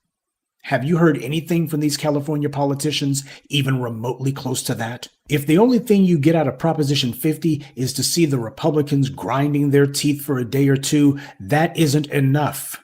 This is why I tell you not to fall for their mind games. Yes, scaring you to the polls is the Democrats' favorite trick. But I also warn you that there's another tactic that they've used that's equally effective, telling you that you can finally give the middle finger back to the white right by voting for whatever the Democrats want this election cycle. We saw that in 2020. Black voters were scared of Trump, so they voted for Biden, who did nothing for us, but he did a lot for the cops. A number of those statewide referendums were about punching back at the white right and how they overreached with all of their performative extremism. And while that's all well and good, it means nothing if the issues of our money and our rights are not being addressed. And nothing the Democrats have done or even proposed addresses that. In fact, when Newsom and the California Democrats had it before them to actually do something substantive, they instead did everything they could to destroy it. Now, predictably, the white right is going to what they see as their last ditch, the only real card they have to play, which is the Supreme Court. the Supreme Court is about to make a decision, whether it's January or June, we don't know, but it's going to do away with race-based gerrymandering. California is loaded with race-based gerrymandering. It's unconstitutional. Justice Roberts said you don't end discrimination by using discrimination, and many of the congressional districts in America are based on race criteria, which makes no sense nowadays. And it's literally explicitly racist. That's our cause of argument. It's very timely because the Supreme Court's ruling on this, and there's a whole lot of other cases that are percolating up from all over the country. It's kind of exciting. So there is a decent chance that we're going to find these lines that were just drawn up in 4 days in Sacramento out the window. The go-to talking point is that it's going to be racially biased. That's what they're going to use as the basis for all of their objections, because they see that as being just the flimsy rationale to say I'm white and I say so. Democrats have been allowing Republicans to run this place since the 1990s at least, instead of making it a point to shut this down through both legislation and putting the right judges on the bench. Republicans recognized that the demographics of the country were skewing against them, so Mitch McConnell prioritized stuffing the federal bench with operatives from the Federalist Society, individuals who were certified political extremists who took a vow to ignore the law and simply operate based on their own perverted political ideology. But the question is, why didn't the Democrats take measures in the 70s, the 80s, or the 90s, or the early aughts to stop them? It was obvious what the Republicans were moving to do, but the Democrats didn't do anything about it, the same way that they haven't done any policies that have been helpful to their own voters. The Democrats allowed it to get to this point because they didn't really care about the federal judiciary, mainly because you don't get your money for being a judge. You get it through the favors you can dole out through policy. And the courts don't make policy. So as the Democrats saw it, they were keeping their eye on the big picture. And the big picture is whatever lines their own pockets and enables them to keep their parking space on Capitol Hill. But this also proves that the white right is politically cornered. They're betting all their chips on the Supreme Court because that's the only thing that they actually have a hold on reliably. It just goes to show that the white right's entire policy and judicial scheme has a single point of failure and could easily be broken. But Democrats have never devoted their time to that. It's the same reason affirmative action was deliberately written to advantage white women, over 50% of the white population. But Democrats allowed the lie to be told that black people were somehow getting something they didn't deserve. Both political parties are signatories to the same scam. Spitting in the face of the white right is fine by me, but my problem is that this isn't being done to benefit us. This is about Democratic politicians trying to secure their own position. Well, I, for one, am not about to celebrate that until we finally see them trying to secure our position first. Good day, and be one. I'd like to take a moment to mention some of our contributors: Carl Miller, Michael McMillan, Wali Bilal, Sa, and Elisa Boutte. Salute to them, and thank you to everyone for listening, liking, and sharing this message. Black empowerment only exists because of you. I thank you, Professor Blacc, too, for that awesome commentary on your moment of truth. Yeah, the only way they're going to prioritize our interests is if they keep losing election cycles at the national level. Because they can win all they want at the local and state level, but if they're losing at the national level, then we're sending a message to them that, hey, you're not going to do nothing specific for us, you're not going to get our vote. If you're going to keep pulling this Kamala Harris nonsense, I'm not going to do nothing specific for black people now. Oh, I'm going to do it. I have the clip all queued up, but y'all remember the clip. Then they're just going to keep losing. And I don't care if both of these parties collapse. I've been saying since day one, I don't care if both of these parties collapse, the Democrats or the Republicans. But yeah, Democrats need to get through their donkey skulls that we're not going to keep voting for them if they're not going to do nothing tangible for us. Simple, and they can't push back against what the Republicans are doing, but they don't want to do that. So they'll do Prop 50, but they won't do an anti-black hate crime bill. They can do Prop 50, they won't cut a check for reparations. And they say, well, they're not in office right now. Why should we put you back in office if you're not going to do any of the above? So yeah, shout out to Professor Blacc too. Now, in other news, as you know, the SNAP benefits have still been temporarily cut off, and the court has ordered Trump to cut them back on. So Lisa's gonna give us an update on that. Thousands of flights. Wait. Oh, damn. I got out of order. I'm going to put the SNAP benefits next. Okay. SNAP benefits will only be paid after shutdown ends. 42 million Americans at risk.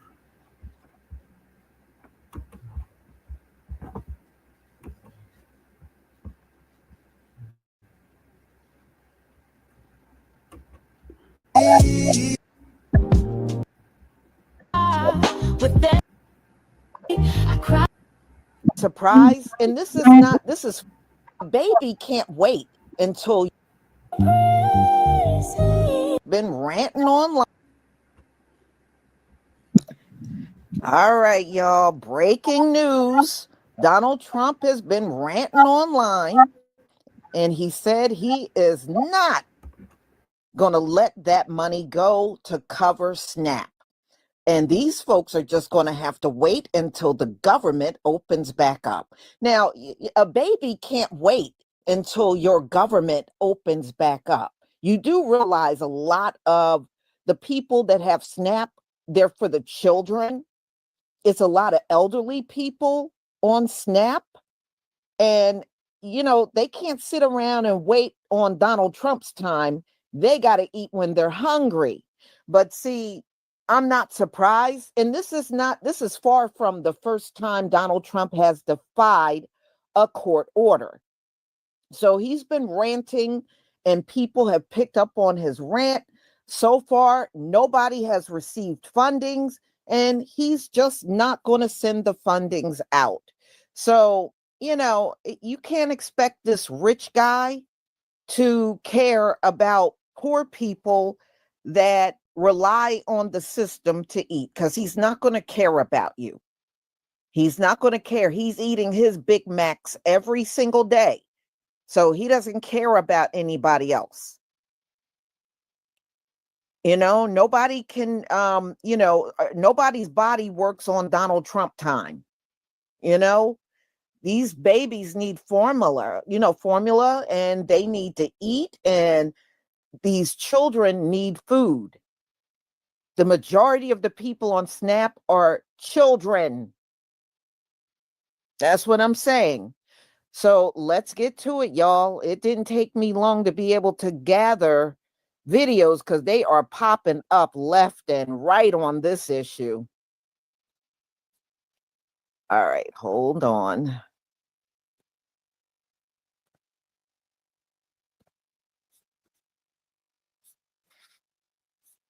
Okay, give me a 1 if you can see my screen. Yeah, there's a lot of response out here, and people, this is going to send the place in an uproar, especially the ones on SNAP. You know, when the judge gave the order, a lot of people anticipating, looking at their cards, that balance was going to go up, and nothing is going to be happening. Wow. Here we go. Thank you, everybody. All right, here's the news and information that you definitely need to know right now. The Trump administration, or Donald Trump himself, was on Truth Social. And honey, he said he ain't giving up no SNAP benefits. That's what he said. And he's not going to be giving them up until the government reopens. Now, he said that on Truth Social, his own social media platform. But here's the truth. Federal courts have ordered the USDA to release emergency funds, and the agency has confirmed it will issue partial SNAP payments from its $4.6 billion contingency fund. So basically, what does that mean? Look, continue to do what you were going to do regardless, because we already see how this has become absolutely confusing. Don't confuse yourself any further. Go ahead and do whatever you need to do for your family. There are still agencies, churches, communities, and other people online, social media. I'll be sharing that information a little bit later, who have raised funds, and you can help either raise those funds or find out where those funds are being dispersed, so that if you need additional support or assistance during these times, you can absolutely reach out. What I would also encourage you to do, if you do have 211 in your area, to give those people a call. Check out the social media platforms in your area, like Kincaid. There's a couple of others, and even your marketplace or Meta, or even TikTok, and find out who is distributing items in your community. Listen, here's the other thing. What you need to know is each state literally decides how and when they are going to distribute those funds. And here's something else. Once they do begin to open it back up, it's going to take another 1 to 3 weeks in order for those funds to literally be distributed. And remember, it's only going to be half. For more news and information that you can always use, head over to brownstoneworldwide.com, Cityscape Radio, and you guessed it, Brownstone Living magazine. We'll see you around. Of course, Trump is not going to follow the court order to give people SNAP benefits. We all know this. These people are using this shutdown to not get anything done or give anything to the American people. He over here throwing ballroom, Great Gatsby gatherings over here. They're not going to give any people benefits. They're not going to swear anybody in. All they're going to do is keep having these little conferences and saying, oh, the Democrats shut down. Like, bro, it's corny and it's not fair to the American people at all, because they really showing that the Republicans do not care at all. This really just happened. Donald Trump just said that he will only give SNAP benefits to starving Americans once Democrats open up the government. This is exactly why he's called a fascist. First, Trump claimed that he will not give SNAP benefits to Americans. Then he claimed that he can only do so when the courts give him direction. Then the courts gave him direction saying he must give SNAP benefits to those Americans who need it. And now he's claiming that he's going to defy that court order. So don't tell me not to call Donald Trump a fascist. Moments ago, Donald Trump truthed out that he will not be releasing SNAP benefits until the government shutdown has ended. Now, this comes on the heels of a court order saying that they needed to release the emergency funds to SNAP. And lawyers for the federal government said, okay, we're going to release the funds for SNAP. That's what lawyers said that to a federal judge in court. Well, just about an hour ago, Donald Trump truthed out that the government will not be sending out any SNAP benefits until the shutdown is over. Now, this comes after yesterday, the Department of Agriculture Secretary said that they were going to send out some equations so that they could determine how much SNAP benefits people will get, but that it could take weeks to come up with the equation, which is ridiculous. You can write a math equation. I have a degree in economics. We can write you a math equation here in about 4 minutes that you can send out with the money. So this kind of delay tactic, and then the president saying that he's going to defy a court order. He's saying we're going to defy a court order. That is plain and simple. November 4th, 2025, breaking news from, I can't believe I'm about to say this, but breaking news from Twitter. Trump is going back on his word and directly going against the court. Days after a federal court ruling that the Trump administration needed to release the emergency fund to cover the SNAP benefits for the month of November, Donald Trump and his administration came out and said that they would partially release those funds. The total cost for SNAP benefits for the month of November is $8 billion. The Trump administration is saying that they will release $4.65 billion to cover the SNAP benefits for the month of November. Let's not forget who we're talking about here. Donald Trump lies as much as he breathes. He lies more than he breathes. And now dropping the message on Truth Social and Twitter, he's saying they're not releasing anything. I'm going to spare you the ramblings of the first part with him talking about the billions of dollars and Crooked Joe and all this other stuff.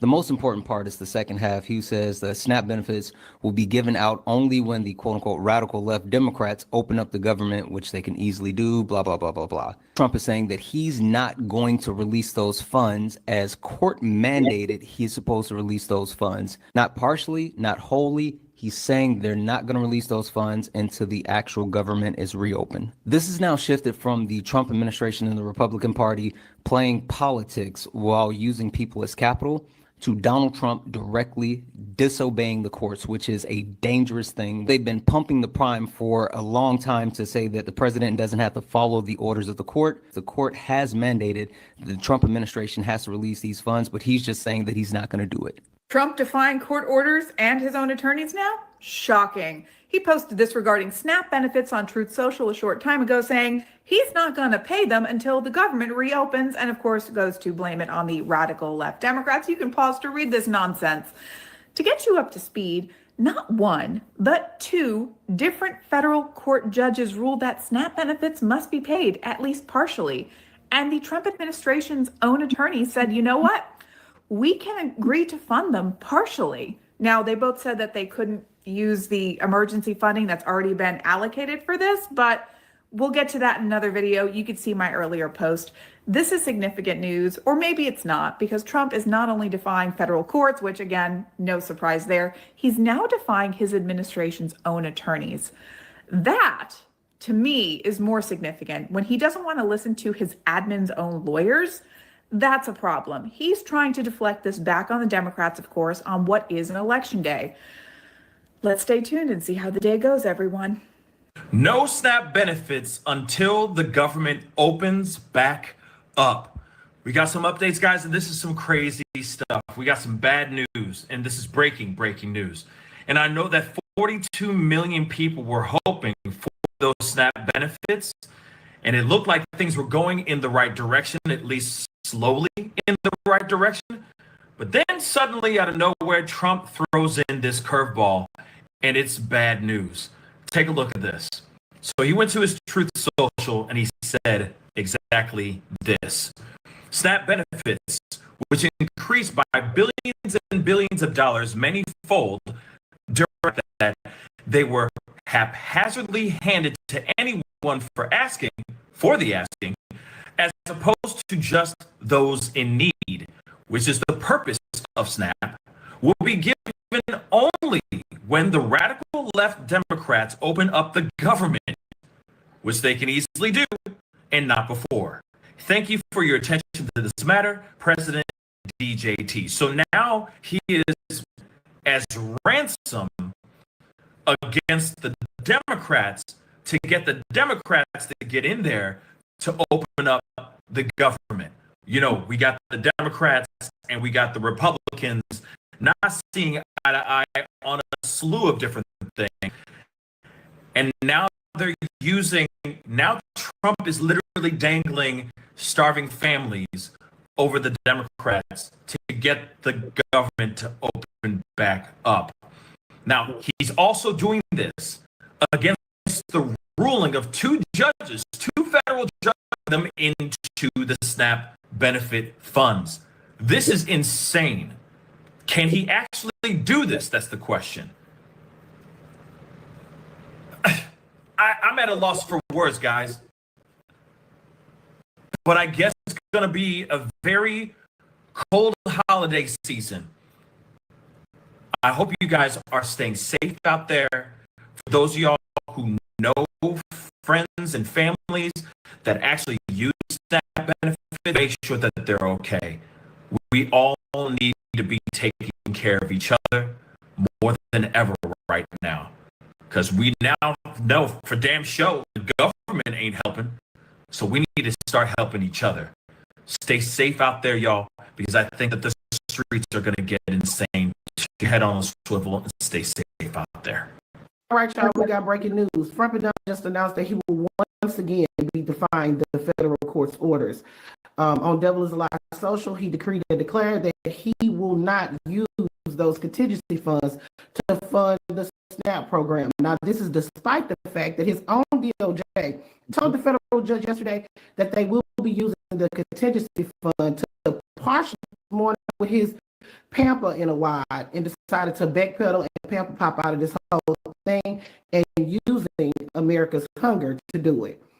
RBT, let's talk. So moments ago, Front just took the Devil is Alive Social, saying in part, SNAP benefits, which increased by billions and billions of dollars, many-fold, the fact that they were haphazardly handed to anyone for the asking, as opposed to just those in need, which is the purpose of SNAP, will only be given when the radical left open the government to this matter.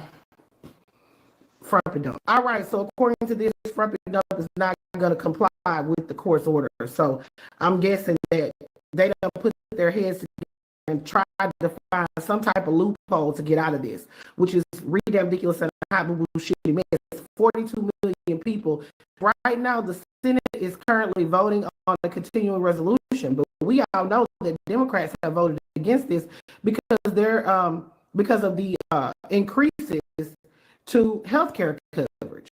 Those Affordable Care Act subsidies are set to expire. In fact, they have already expired. It means the front and dump and MAGA is playing bullshit political games. This is absurd. It's ridiculous. So we'll have to wait to see what happens. I'm going to remind you all there are 25 states that have decided to try to fund the SNAP program. Some are going to be able to fund it partially. Some are going to be able to fund it fully. Either way, it looks like there's no end to this government shutdown. This is the longest government shutdown. MAGA cannot govern. It's clear. They own the House, they own the Senate, and they own the goddamn White House, and they still can't govern. Y'all put your thoughts in the comments. This is the Mo for the Blacc Unit. That piece of shit not going to be giving out any SNAP benefits. Yesterday it was half. Today it is nothing. He said that he is not going to release any SNAP benefits until the government reopens. So it's quite evident that this man gives zero fucks about anybody, and it's quite evident that he is using SNAP benefits as a political pawn in this dispute that he has ongoing with Democrats. Democrats, once again, trying to save our fucking health subsidies or get them extended or something so we don't have to fucking pay an arm and a leg for health insurance. But no, that orange piece of shit, now he is going to hold food from fucking families that actually need it. But this is a court order, so I'm hoping that we can go in there, drag his orange ass out of there. Truth Social to go off on a large rant about how he will not fund SNAP benefits until the government is open. SNAP benefits, which increased by billions and billions of dollars many-fold during crooked Joe Biden's asking, as opposed to just those in need, which is the purpose of SNAP, will be given only when the radical left Democrats open up the government, which they can easily do and not before. Thank you for your attention to this matter, President Donald J. Trump. Look, kids, let's have a conversation real quick. As much as your fucking Lord and Savior is trying to sell you this dream that it's all the Democrats' faults, the Republicans control the House and the Senate. The reason why they're saying the Democrats out of Republicans and MAGA people are able to keep getting health care. Donald Trump is willing to let children, people, human beings starve. So I just want to let you know, Donald Trump is willing to let America starve in order for his side to win. So that's the overall end goal here. I will be posting something here soon this afternoon.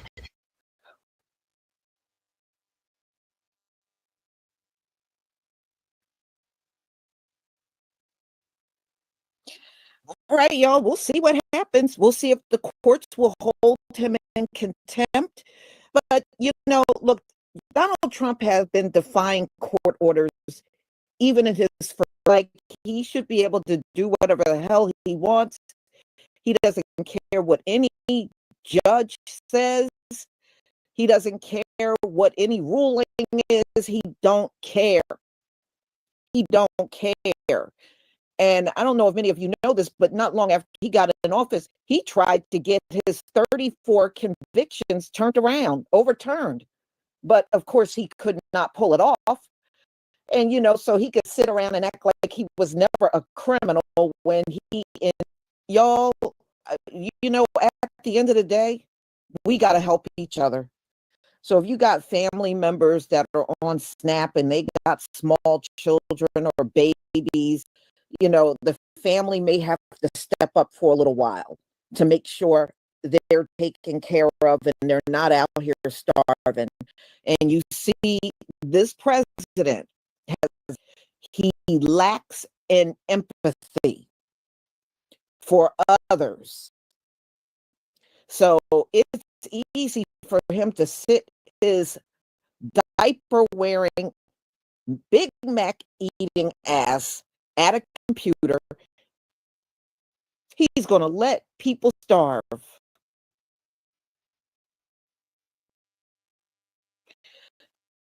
MAGA, all I got to say is y'all will never win another election at this point.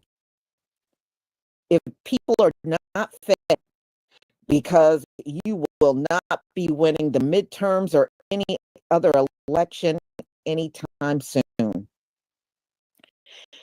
You know, at first, I used to be, welfare, SNAP. Oh, no. I mean, although I have never been on that in my life, if you need it, use it.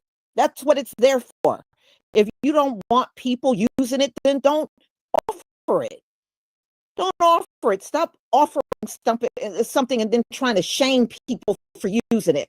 Get out of here with that crap. If it's there and the people that feel that way, you notice they are always getting stuff from the system themselves. This place is a big joke. It really, truly is. So no, he ain't gonna miss no Big Mac meals and McDonald's a day in his life, while other people, 42 million in this country, will not be eating unless they luck up and can make it to a food bank before they run out of food. And even the food banks will tell you that's not what they're designed for. They're not designed to take millions and millions of people and feed them. They don't have it like that. And I can understand it's a food bank. It's limited in what they can do. But many of them are trying to still get more funding. But yeah, these are some real trying times. And my heart goes out to any families with children and elderly people, and y'all don't have enough food in the house. So hopefully these things can get worked out. I doubt, and I don't know, I'm just feeling, I doubt even if the courts hold Donald Trump in contempt, let's be real, they ain't gonna do nothing to him. They should do something to him, but they won't. They won't. They're not gonna lock up a sitting president. We've already heard this before. And even something as treacherous and evil as this is, they're still not going to lock him up. They'll probably hold him in contempt and do absolutely nothing. You on this because it just came out not long ago. Now, I do have my premiere coming up at 2:45. I'm not going to reschedule it. I'm just going to move forward with it. So hopefully I will see many of you over there. All right, y'all. Have a wonderful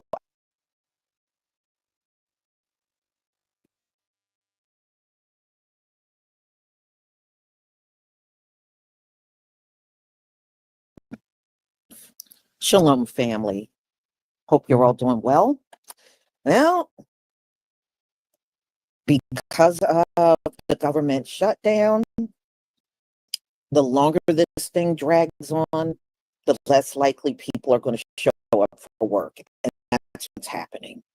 So more and more air traffic controllers, TSA officers, staff at the airport, there is shortages nationwide. They have made a list of 40 different airport locations in the country that are canceling flights because they just don't have. So that adds up to thousands of flights being canceled. And I would imagine it's probably going to be even more canceled next week and the following week. So if you have to go anywhere, make sure you check. You won't have to fly. I think this is probably the most unsafe time to take flights when you know people are not there and these airports are not fully staffed. So just be careful if you have to take flights anywhere, because I know sometimes you just can't avoid it and you do what you have to do. So I'm going to share my screen so you can hear what they're saying. You know, this is really a big deal because this country is of the year, which is Thanksgiving and Christmas. And if they don't get back to work, which I don't think they will, I don't think they're gonna, if they don't do it, you're going to have mobs and mobs of people down at the airport. It's going to just become a stalemate. Nothing is going to move. It's just going to be too many people. But we shall see. But this might not be, you know, canceling Christmas and Thanksgiving might not be such a bad idea under these circumstances, so we can get started. Oh, 1 second here. That. Okay.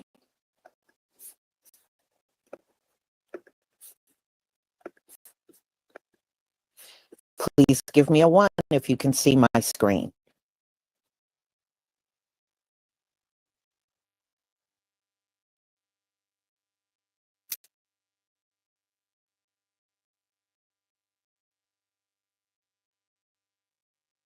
Thank you.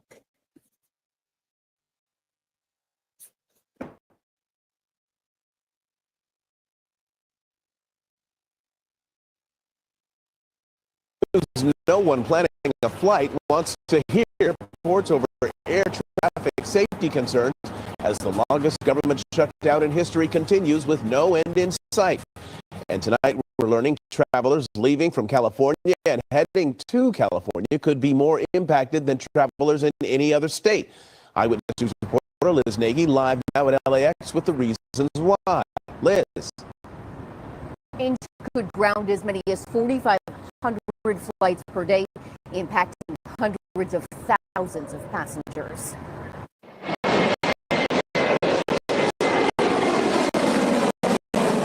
The roar of jet engines over LAX.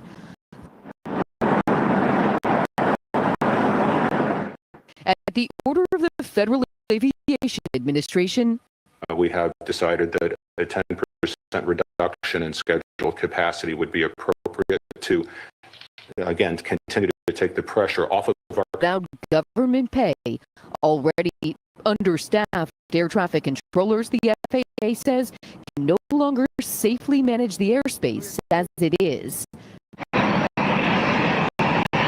Tonight, the Transportation Secretary says they're hitting the brakes on air capacity.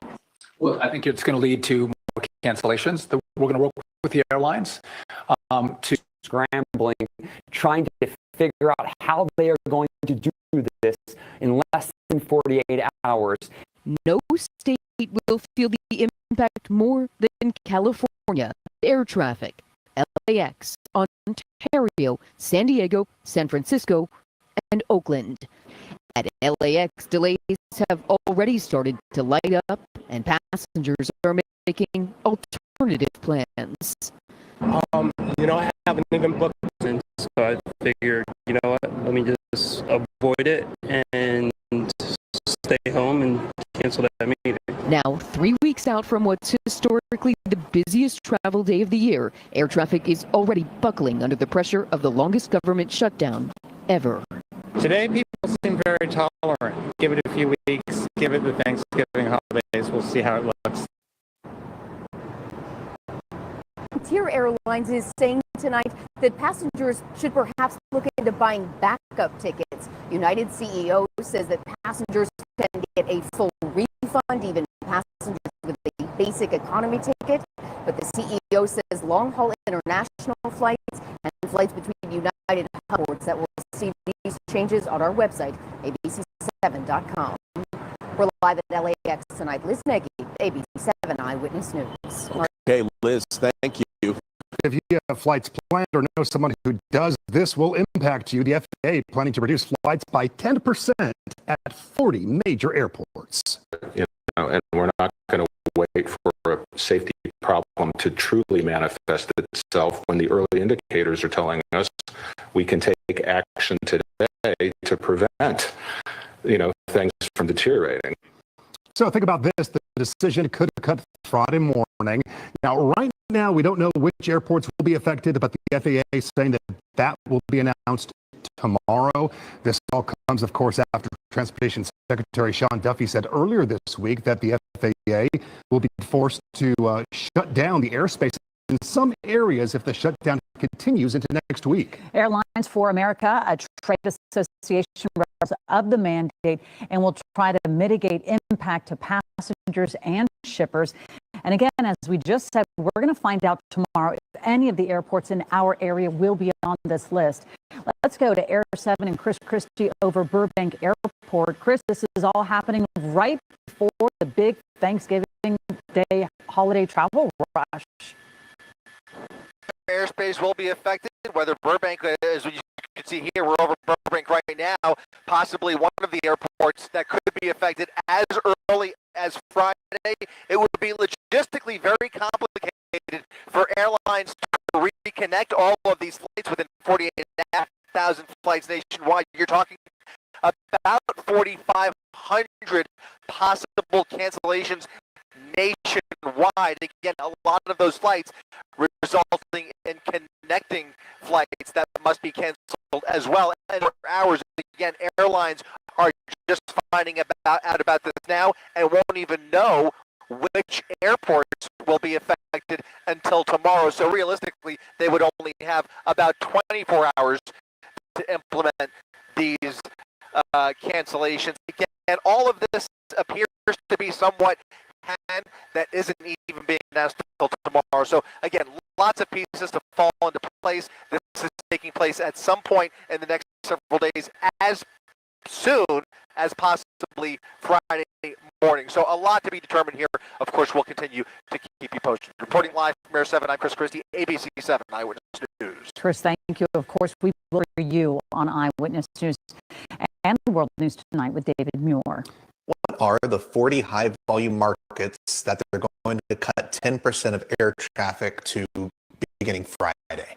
Hi, my name is Marcus. I'm an air traffic controller, and I try and demystify air traffic control. If you've been on the aviation side of TikTok at all today, you've seen these headlines, 10% of flights are going to be cut, and the Department of Transportation is telling me they're going to cut down on the amount of flights so that the controllers that do show up to work are not oversaturated.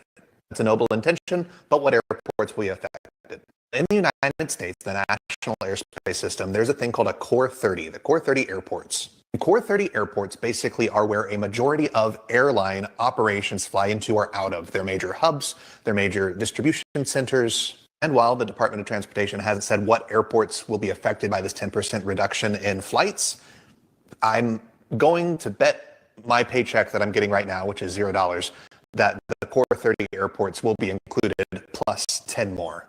So if you have a flight from any one of these airports, you have a 90% chance of being on time. Atlanta, Boston, Baltimore, Charlotte Douglas, DCA, Denver, DFW, Detroit, Newark, Fort Lauderdale, Honolulu, Washington, Dulles, Bush, Kennedy, Vegas, Los Angeles, LaGuardia, Orlando, Chicago, Memphis, Miami, Minneapolis, Chicago, Philadelphia, Phoenix, San Diego, Seattle, San Francisco, Salt Lake City, and Tampa. If you have a flight from any one of these airports, I would be sure to be signed up for your airline's notifications, because if your flight gets moved or delayed, that's going to be like the first way that you will know that your flight is delayed. Some other airports that I could see being included in this Core 30 plus 10 are Austin Bergstrom International Airport. I don't know, I just got a feeling they're really busy, so I could see how 10% of flights there may help. Maybe John Wayne or Santa Barbara, somewhere in California. Maybe Houston Hobby, I'm not entirely sure, but Southwest flies a lot of planes in there. I don't know. Of course, this is all speculative. It could be 40 completely random airports, but I doubt it will be. Leave your thoughts and comments down below, and don't forget to follow for more. The longest shutdown we've seen. Millions of federal workers are 6 weeks in without getting paid. And the impacts are intensifying. We have learned today that the FAA is cutting down on air traffic, and Las Vegas could be impacted. Absolutely, Trish. I mean, of course, you know that many people here in Southern Nevada, a big question that they have is what's going to be that impact, especially when it comes to traveling. So as you just mentioned, we are here at Harry Reid International Airport, where earlier this afternoon, we actually heard from the Federal Aviation Administration. They were announcing that there's going to be a 10% cut to air traffic for 40 high volume markets throughout the entire country, starting as early as this Friday morning. So again, we've already seen some of those impacts when it comes to travel across many different airports all over the country. But now we're wondering what's going to happen here locally. So the move is aimed at maintaining safety during the ongoing government shutdown as air traffic controllers continue to work without pay, with some calling out of work. FAA Administrator Brian Bedford says the agency is taking early action to prevent things from deteriorating. He and Transportation Secretary Sean Duffy plan to meet with airline executives later today to determine how to implement the reduction safely. Now, again, we don't know that exact list yet. All we know is that there are 40 of those top high volume markets that will be impacted. But when we look at some of the busiest airports in the country, based on passenger traffic, Harry Reid International Airport in Las Vegas ranks 8th. According to Airports Council international data that was released back in 2024. Now, you can also see the other major hubs across the country that could be impacted if the FAA's flight reductions are implemented. So, of course, once we heard of this announcement from the FAA, we reached back out to Harry Reid International Airport, and in a response, they told us that we are aware of the FAA's announcement regarding a planned 10% reduction in air traffic beginning Friday, November 7th, and we are awaiting additional information from the agency. As always, flight delays or cancellations elsewhere in the country may still impact travel nationwide. So, of course, there's still a lot of uncertainties, and we're still trying to piece together how much this will actually impact us here, of course. But from this reduction in air traffic to also families who are struggling to put food on their tables, Trisha, we're seeing this as impacting us across the entire board. Planning to fly this weekend, you might want to hold off or at least check your flight first. The Federal Aviation Administration says it could cut flights by 10% at 40 major airports starting Friday if the government shutdown continues. Since the shutdown began, there have been more than 400 staffing shortages at FAA facilities nationwide, leading to delays and concerns about controller fatigue. Transportation Secretary Sean Duffy says the move is data-driven, but it could still mean thousands of canceled flights across the nation. The FAA will meet Wednesday night to discuss how to implement these cuts, and the full list of impacted airports will be released on Thursday. Oh, and get this, the reductions won't just affect commercial flights. Space launches could be restricted too. Get ready to see more canceled signs on airport departure boards across this country now that the FAA is requiring airlines to slash flying by 10% in 40 high-volume markets. The airlines learning about this about the same time the public is. Those plans are being put together, but it will be likely thousands of flights every day during the shutdown. Now, the FAA says this is because the strain of the shutdown is adding pressure and fatigue on the air traffic controllers that are working. We've seen sick calls amongst controllers surge as they've worked now for over a month without pay. They are poised to miss their second pay period next week because of the shutdown. That has led to challenges. Phoenix seeing delays of more than 3 hours, for example, on some days because there aren't enough controllers in the air traffic control tower at this airport. Bottom line for flyers, the airlines are going to start notifying thousands of people that their flights have been canceled going into a busy weekend. They will try to rebook them as best they can, but for some folks, this will be disruptive to their travel plans. If more is required, or if we see maybe we've overcorrected, we can certainly take some of the mitigation out. But again, we thought 10% was the right number based on the pressure that we were seeing. Yes? Because I look at Politico, can you speak a little more to the 40 markets? Are they the busiest markets, or is there some other metric you're using to determine which ones they are? So, and are you going to release the names? We'd like to brief our aviation users with more of these specifics, but yes, we will publish the markets that will be affected, and of course, airlines will be publishing to their customers their implementation of these processes. Are you going to release the names of the markets? They'll be released tomorrow. What I want to be clear on, though, is the NAS is safe. These are proactive measures that we're taking to ensure that we can guarantee the American public that NASA's operating at the highest levels of safety.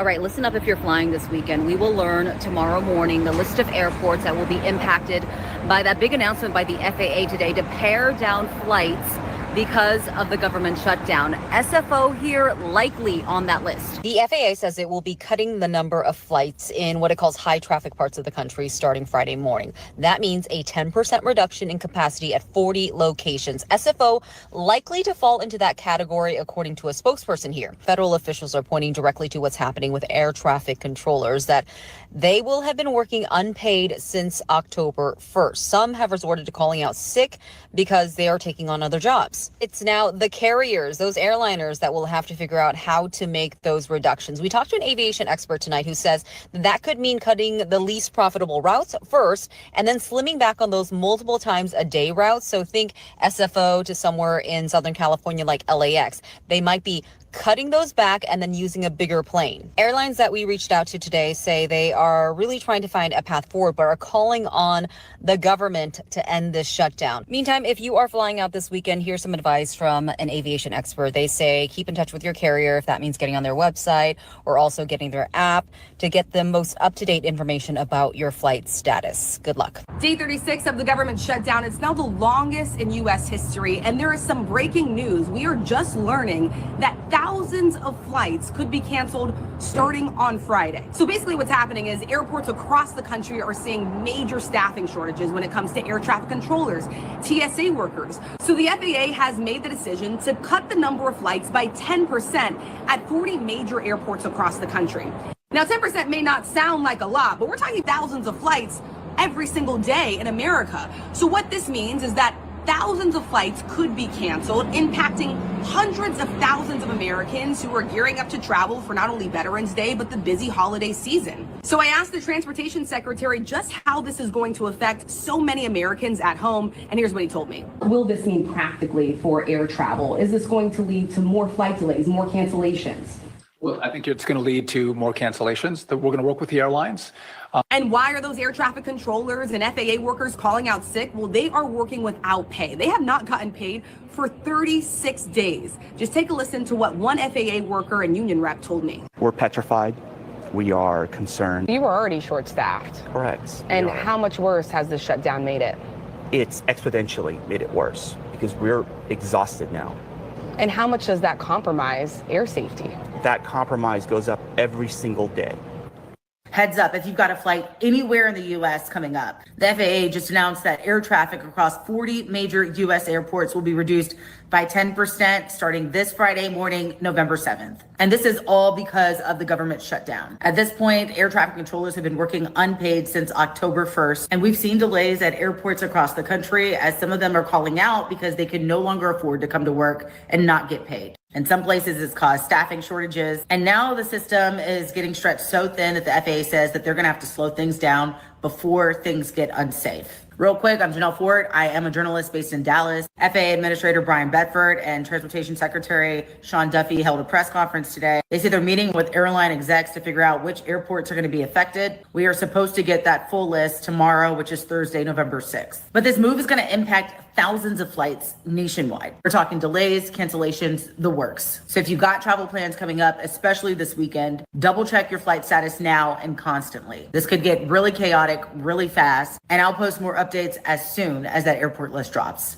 If you have a flight this Friday, you are not going to be happy about what I'm about to tell you. Because of this government shutdown, the FAA just announced on Friday it will cut flight capacity by 10% at 40 major airports across this country. That is going to impact between 3,500 to 4,000 flights nationwide. I anticipate there will be additional disruptions. There will be frustration. We are working with the airlines. They're going to work with passengers. But in the end, our sole role is to make sure that we keep this airspace as safe as possible. I know you're going to ask which airports are affected, and right now we don't know. Transportation Secretary Sean Duffy says the FAA wants to let the airlines know this is coming first, but those affected airports will be released to the rest of us tomorrow. This is data-based. This is not based on what airline travels, has more flights out of what location. This is about Where is the pressure, and how do we alleviate the pressure? What pressure? What is he talking about? Well, it's actually something I've been warning about since the beginning of this government shutdown more than a month ago. Because the air traffic controllers are federal employees who are essential. And by the way, we're already dealing with horrendous staffing shortages and clunky, old, outdated equipment. They are now, because of this government shutdown, also having to deal with showing up for a very stressful job and receiving $0 in their paycheck. As you would expect, many of them are calling out sick or just not showing up because they don't have the funds to get childcare, or they need to work another job to actually pay their bills. And the ones who are showing up, according to the transportation secretary, are working crazy long hours. And when these air traffic controllers don't show up to work, or they're really tired from working those really long hours, that puts tremendous pressure on the entire air travel industry, because those controllers are the ones who ensure that your plane gets from point A to point B safely. Now, as I've been reporting, the last government shutdown, which also happened during Trump's last term, ended because of air travel issues. So it is very possible that this one will end because of the very same reason. But it probably won't end before these airline cuts start on Friday. I'll keep you posted on which airports are going to be affected. Starting Friday morning, the FAA will cut thousands of flights nationwide, a 10% reduction at 40 of their busiest airports due to the impact of the ongoing government shutdown. The Department of Transportation says the decision is based on safety, warning that staffing shortages and fatigue among air traffic controllers could lead to critical mistakes if left unchecked. Many of the same ones who show up continue to show up. Some of those who don't show up continue to not show up, which means we have those who come to work. They're working longer hours. They're working more days. And that's some of the pressure that we're seeing on them. And we want to alleviate that pressure before it would become an issue. Transportation officials stressing this is a proactive approach to ensure the safety of their airspace. They plan to name the 40 airports tomorrow and say they could increase or decrease the reduction depending on the need. About 13,000 air traffic controllers have been working without pay for weeks, and many have been forced to get a second job to make ends meet. I think that is what is adding to the angst and uncertainty for the controllers, is not knowing when the end's going to be in sight.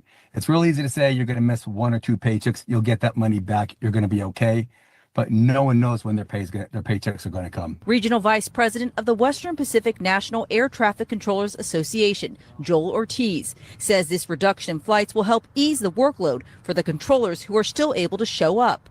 Officials say they will start working with the 40 airports over the next 48 hours to discuss how this will be implemented. We want to make sure that planes get where they need to go for maintenance and crews get to where they need to be as we start to implement this drawdown in service, but it will be restricted to these 40 high volume traffic markets.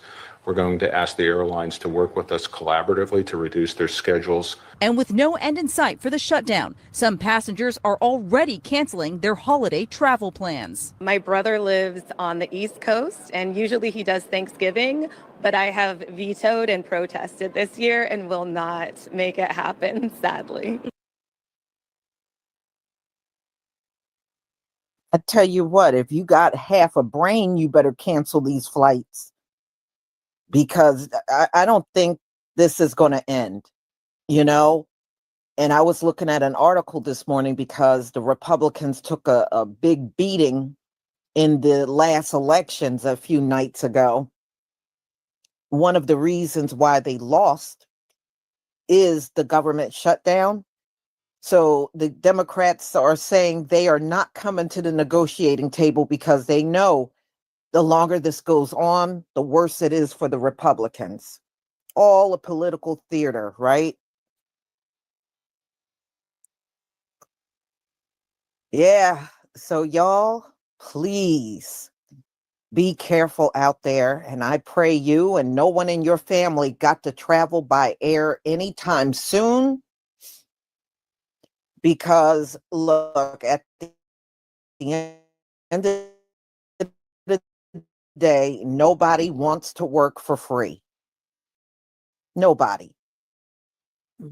That's nothing and work long hours and just to be empty-handed. No paycheck coming. and a president that's sitting around saying you don't deserve back pay. I tell you what, if it was me, I sure wouldn't be getting up. Curly Locks, thank you for the super sticker and your support for my channel. And Mr. Soulful, clear the airspace and make room for the chariots of Yah. Yea, all praises to the Most High. Yes, I agree with that. I would much rather look up and see the chariots, to be honest with you. And thank you for your support for my channel. So, y'all, my next live stream will be at 4:45. I sure hope to see you. If not, have a wonderful afternoon. Shalom, family.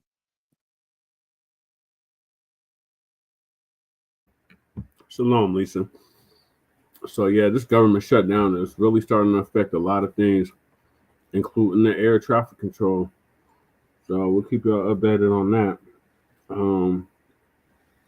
If you do gotta fly, but they said make sure that you get up-to-date updates from your airline carrier if there's going to be any delays, so you're not just waiting around looking stupid at the airport. But there's other means. You can take the Greyhound, you can take Amtrak, or you can drive if you have if you're able to do such. If you need to travel to another state to see your family. So there's that while this is going on. So in relation to this topic of flight attendant warns Americans to stop flying until the government opens up. So Uncle Phil's going to give us an update on that.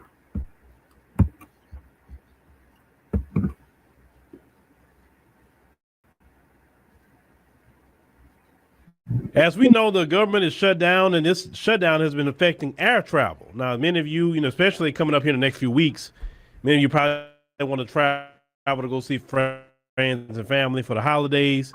And as of right now, the government is not open. These guys and ladies aren't open in the government. They're at an impasse, and nobody's budging. People aren't getting paid. It's a horrible thing. We have federal workers in food bank lines, while them in Congress, they get their checks. No issue, no problem, right? Well, I want you to see footage out of Houston. Now, at both airports, but this airport is going to be definitely at Bush Intercontinental Airport, which is the bigger one. And there's also going to be a warning from a flight attendant right now about flying. Let's go ahead and check this out. You guys, this is IAH Airport. There's one terminal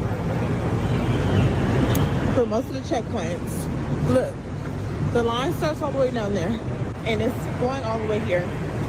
This is definitely more than 2 hours wait time. Please get here if y'all trying to catch a flight. Yeah, guys, that was just the outside. This is the inside. All this is one queue to one checkpoint.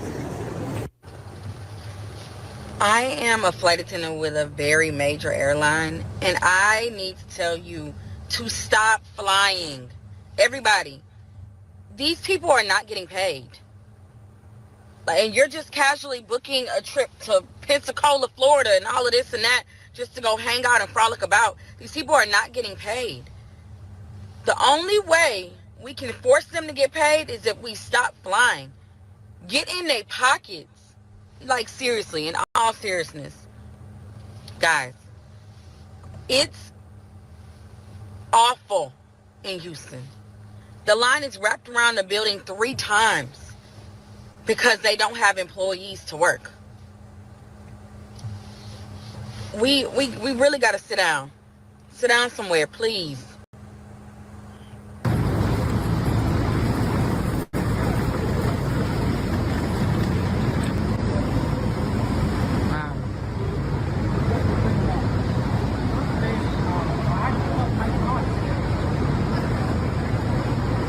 Now, this don't make a bit of sense.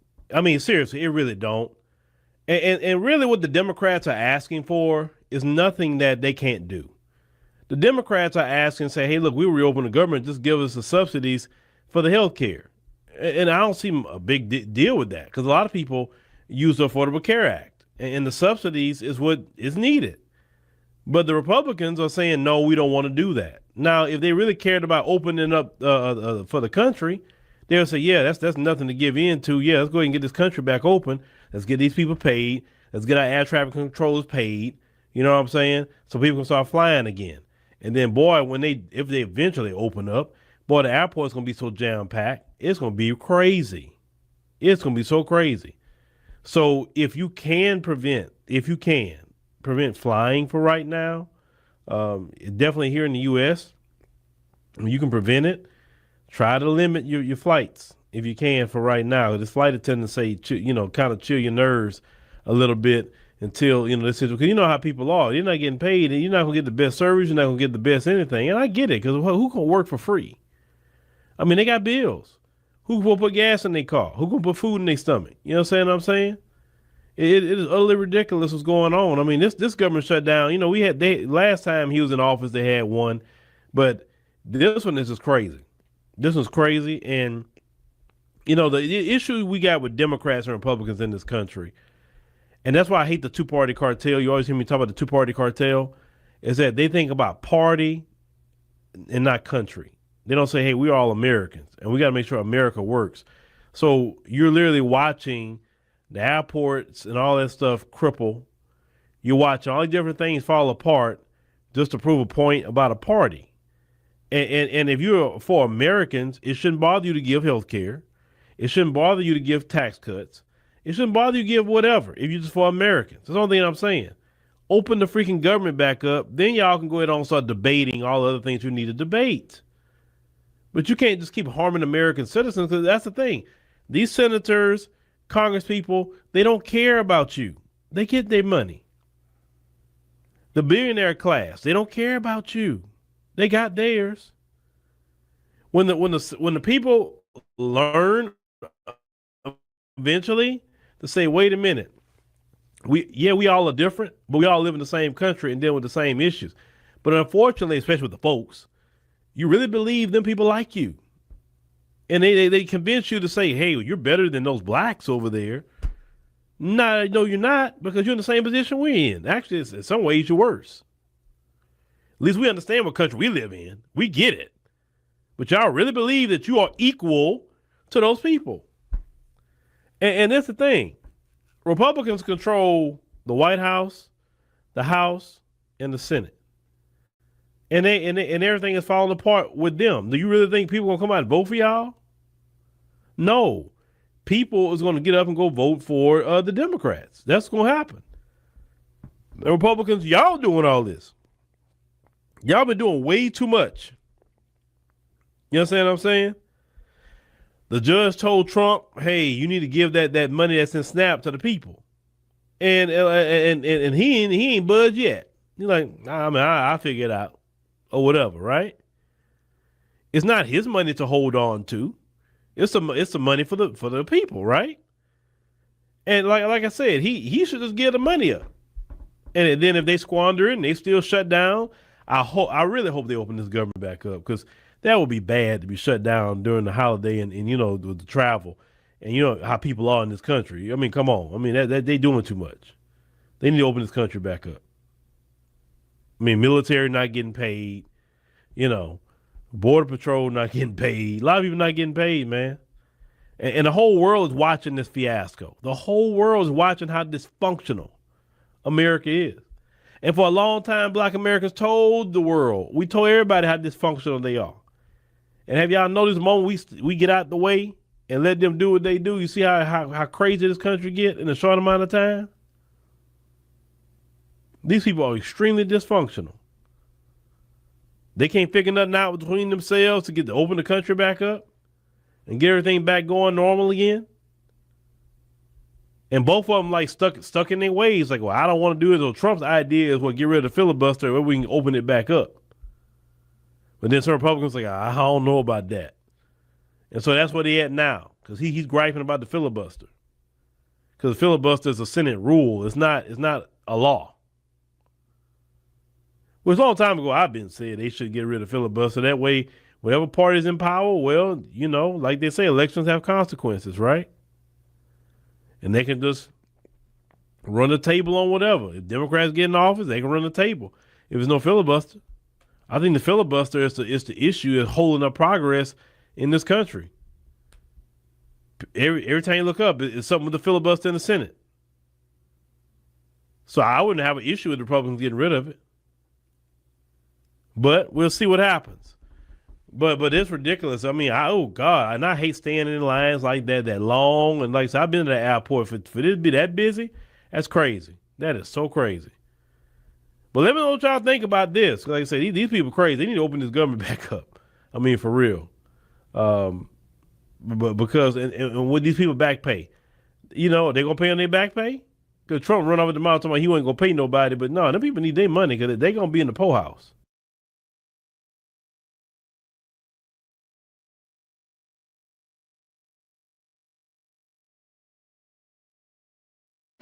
We are finally leaving Jamaica.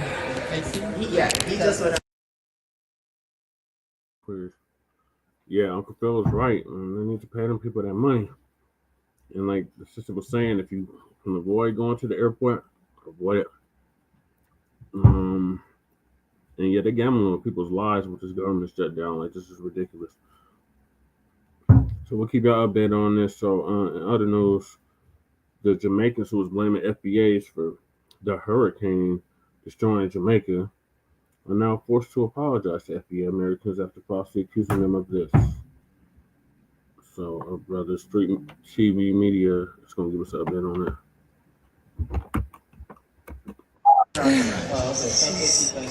We've been here for 10 days unexpectedly for Hurricane Melissa. Thank God we are on our way out of here. On October 28th, 2025, Jamaica suffered the harshest hurricane they ever saw. Hurricane Melissa hit Jamaica with a Category 5. And people was in panic. People was in frenzy. It's been a whole lot of things going on social media. Now, this video that I'm making now hits home to me because I have a sister that's been stuck down there ever since, and she's still not home, right? She's still trying to get home, right? But I'm doing this video because you have a lot of Jamaicans now coming online saying very disparaging and disrespectful things about foundational Black Americans, right? And I feel like it's crazy because I have insight on what's been going on down there because my sister has been sending me video, right? So you had a video of these women. They were complaining about the conditions and the food that was been given to them since the hurricane. They was online saying this. So why couldn't we leave when y'all feeding us pastries for breakfast and we still had to pay full price to stay here? Like, come on. Yeah, that's where we're going now. We're going to get something to eat. Everything closed across. Everything closed. Gas station, shopping mall, everything closed. So what are y'all doing for gas? You all knew this storm was coming, right? So you're going to give us bag lunches, bag breakfast, some pastries? That's so disrespectful. Now, this woman's social media account is Ebony Taste 1. Right? And she posted, "I'm ready to go home. Surviving Hurricane Melissa was not in my itinerary. Y'all, please keep us in your prayers," right? So now with that being said, a lot of Jamaicans start going online and getting at Black Americans. Now, I know that there's an online social media beef between FBAs and a lot of people in the diaspora. So I think that they saw this as an opportunity to now just jump all over Black Americans and make a bunch of disparaging comments, right? They start talking like this. Americans, whoa there. Please watch your mouth when you're talking about the Jamaicans. Okay, I'm not Jamaican, but I'm a West Indian woman. And what you're not going to do is try to fearmonger and spread weird narratives about the country. You don't know anything. And it's 2025 and your ignorance is showing. One thing about the Caribbean, disaster preparedness is a way of life. We've been doing it since we were kids. 2, most houses are reinforced by steel and are built with concrete. It's not the Weetabix houses you guys have. 3, when in times of disaster, people know how to come together and help each other. They're not fighting each other in Walmart for toilet paper and rations. We have more autopsy than that. We come together and we help each other. 4, your fear-mongering, tragedy porn, kink fetish, whatever it is y'all have where you just like are so gleeful when bad things happen to people and you use that as an opportunity to be performatively good, keep that somewhere else. Jamaicans will deal and cope with tragedy however they see fit. If you didn't want your thoughts and prayers to elevate their spirits, keep them. If you want to be mad at people making jokes, cool, keep it to yourself. Because if we see you say anything about Jamaicans, I'm telling you, the rest of the Caribbean will gather and get you together. So if you want a nice time, watch your mouth. The things that you guys are saying and posting and commenting are making it so evident that you are highly ignorant and you are not beating the stereotype. If you don't know about another culture, if you don't know about another country, is silence not an option? Ta gueule, pe bouche zola. So kapale twop. Shut it. Keep your thoughts and prayers to thoughts and prayers. Okay? A lot of you are not going to beat the allegations that you are performative as hell. You're more concerned about looking like a good person than actually being a good person. These are human beings going through something very terrifying. Shut up. So you had a whole bunch of people clout chasing off of this, right? And you see this woman, she's making these comments and she's basically excluding W folks, right? Because you know they love them W folks. They love them, the Pink Panther, right? So they're excluding the Pink Panther out of it because they want to make sure that they can have access to him when he comes down there and all those other groups. And they channel in on black people, right? And saying, well, don't come back. Now, mind you, they have hurricane season down there. If you have hurricane season, then don't sell tickets to resorts and make money when you know that something like this can happen, right? So it gets real goofy. But Amanda Seals herself, right? She gets in this, and she's the ultimate clout chaser, right? She comes on here and she says some disparaging things about Black Americans. Now, mind you, right? You saying this from the coziness of your living room. You're not down there going through what the people are going through down there, mentally, psychologically, being stuck down there all of those days, right? You're not going through what they're going through. You're home running your damn mouth, right? You ain't sitting here in the chair like I am with your family members being stuck down there and you don't know whether they're coming or going. You just running your mouth, right? She talking like this. No, I didn't just see videos of folks in Jamaica, Americans, Black Americans in Jamaica, post-Hurricane Melissa, complaining about the food they were provided by the hotel post-hurricane. Hurricane Melissa, one of the most severe hurricanes to hit the region ever.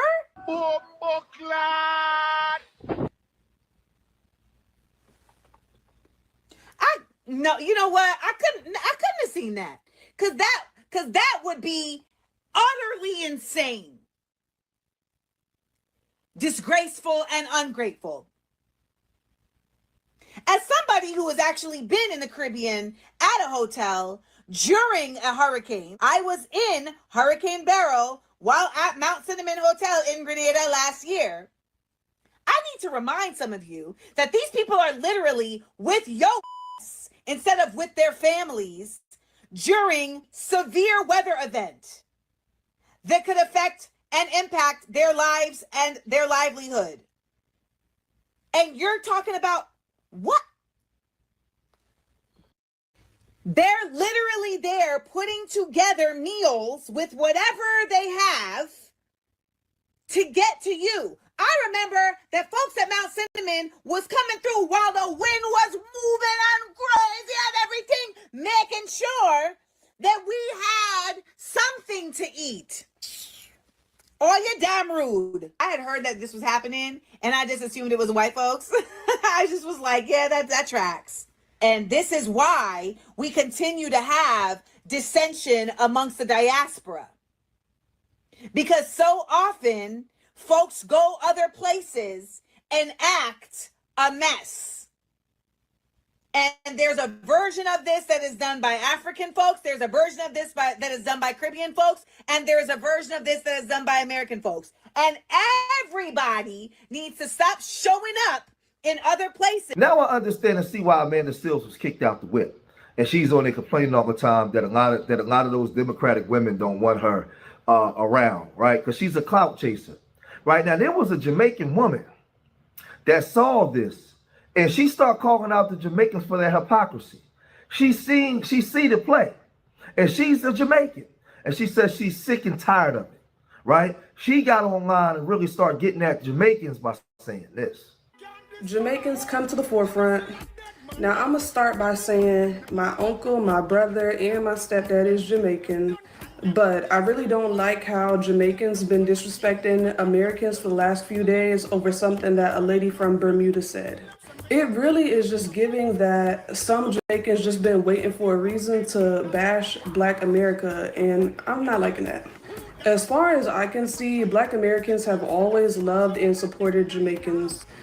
Jamaicans, y'all get support from Black America the most out of any Caribbean country, and that's a fact. Black Americans support your TV, your music, your food. Black Americans are always in Jamaican restaurants, but I just don't know if it's gonna be the same after this hurricane, because the way how y'all just jumped on Black Americans' backs is messed up. Now, this is a woman, a Jamaican woman, calling them out. Now, I want y'all to see something, right? Because the part that a lot of Jamaicans ain't talking about was the scams that was being ran. Now, my sister was down there when the things was really hitting the fan, and everybody was panicking. They was boarding up the places and moving people around, right? Getting them to shelter. My sister said that they was running scams, all kinds of scams, on making people stay, trying to charge people to stay at the resort. It was a whole bunch of stuff going on that they're not covering and not talking about. Now, during a natural disaster where there's a state of emergency, how are you trying to capitalize and cash off this stuff, right? When people are trying to save themselves and save their lives, right? If you have this stuff every year, season, then you're supposed to be prepared for it, right? Why you have these people in the resort trying to run scams, huh? Check this out. Yep. So then they start price gouging where they made it where the people can't leave. So this is the thing. You have flights that were leaving out, but instead of the flights being a certain amount of money for people to leave, you push the flights up to $3,000 a person. But then want to complain when people are complaining. You have people that's not in their right state of mind, right? They in fear, they're away from their families. They just went through a catastrophic, life-changing experience, right? There's a whole bunch of stuff. Then you have the Jamaicans in the country whose country has just been ravaged. So everybody's turned up times 10. This ain't the time when you start attacking each other. And this ain't the time in Jamaica where you allow your scammers to start scamming people. You're trying to charge people for rooms that they're not even staying in. How? Right? And then you're price gouging where people can't leave. When you already know you sold tickets to people to come down there during the hurricane season. So the onus is on both sides, right? So Tariq Nasheed, he got wind of this. And he spoke about some of the things that they do, and he said this. There were some people in Jamaica, they were complaining, a couple of people at the resort, and they used that as an opportunity to start attacking Foundation of Black Americans, calling us all types of names. Now, come to find out, the women who were complaining at the resort, they were sounding like us, but they're really from Bermuda. They were like their fellow Caribbeans, but they were just using our dialect, basically. They were Bermudan. But that don't matter. They were still using that as an opportunity to crap on Foundation of Black Americans. They were getting into this whole thing, excuse me, where we're all entitled. Oh, the Black Americans they're entitled. Oh, you're not reading the room. And boy, they were making videos in Jamaica and outside. You had a lot of them over here making videos. Well, why don't you just leave the island? Go home. Now, with all that being said, I got a phone call from my sister, and she sent me videos, and she was saying that there was a lot of good Jamaicans down there, and all that stuff wasn't like a lot of stuff that's going on online. Don't believe it. She said in the resort that they were in, the Jamaicans was very accommodating. She also told me that, this was one of the worst storms they've seen in 30 years. So a lot of Jamaicans that's living today never seen a storm like this. And they were nice. They never got real belligerent with the people. They stayed calm. At some point, she said it was a scamming, but then she came back and she told me that after they complained, they got very accommodating. There was good food, the hospitality was great, and the people were great. And everybody down there wasn't acting the double dog fool. You can't believe everything that people were telling you. So my sister sent this video. We are leaving to go to shelter because Hurricane Melissa is on her way. So we have to take our bedding and our pillows and go to the bunker. See y'all on the flip side.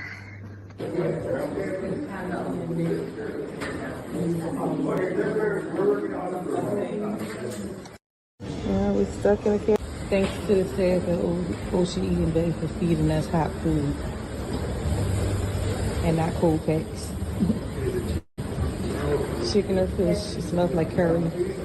But I still don't agree with them charging people to stay in them rooms and we not in them rooms. When we on them cots, baby. We on them cots over there. But I appreciate the hot meal.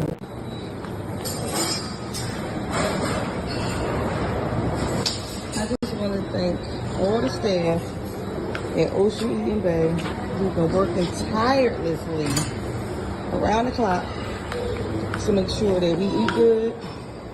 Nobody walking around with no attitude. Everybody being accommodating. Everybody being so sweet, so nice. The Jamaican staff here, they've been here for days. It's been people, I know them by name. That's how long they've been here. Like, they've really been here for days. They've really been sweet. They've really been accommodating, like fresh fruit, fresh juice every day. Like, they never wavered. We never had box lunches. We always ate good. The only thing that bothered me was when the first went down, they were charging different prices for families to stay. Some people don't have that kind of money, you know what I'm saying? That was the only thing that bothered me. A lot of people did say they paid, but a lot of people said that they didn't. So they were accommodating on both ends. I guess it was whoever can afford it paid, whoever couldn't afford it, they didn't really bother you. I didn't hear of anybody like getting put out their room or like locked out their room or nothing like that. They've been real accommodating. The staff is bomb.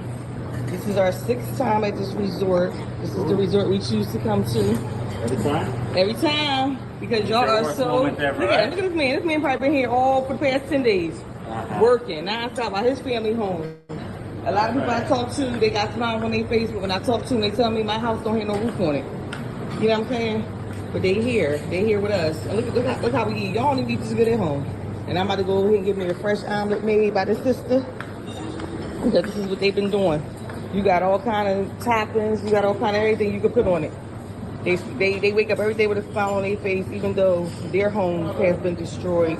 And when they taking care of us, Ocean Eaton Bay is taking care of us. Good morning, sister. All right, y'all. I'll holler back. My flight leave out today, inshallah. What's that bill? $2,180? That's correct. See that? It's right there. That is for 170, and the remaining 5 nights would be for 150. Okay. Thank you. Out of this hotel. $2,200 to extend your stay. In Hurricane Melissa that they ain't getting. Now I'll say this, you know, my sister, she hasn't made it back to the shores of America yet. She has to take a bunch of flights and connecting flights before she can actually get back to the States. They are scheduled to leave today, and they have to go into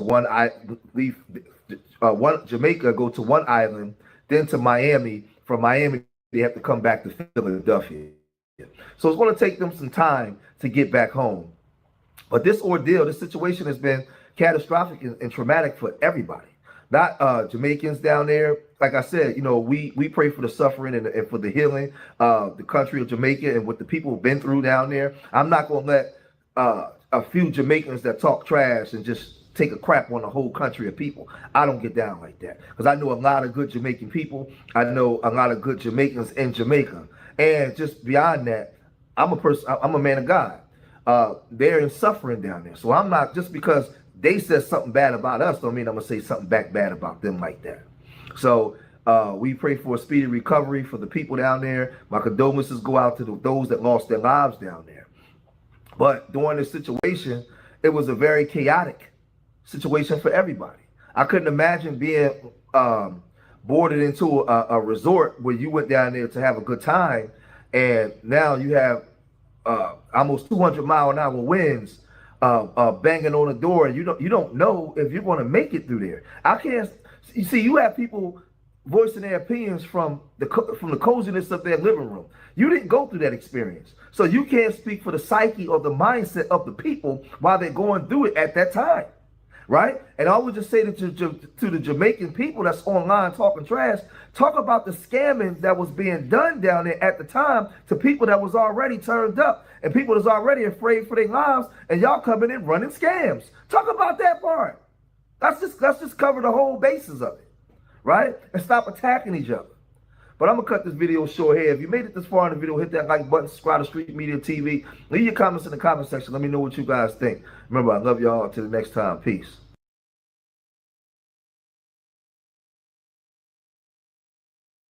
Well, make sure y'all do the same for Frontline Black News. Yeah, them Jamaicans was talking real greasy, yo. Real greasy. And now they're having to walk it back.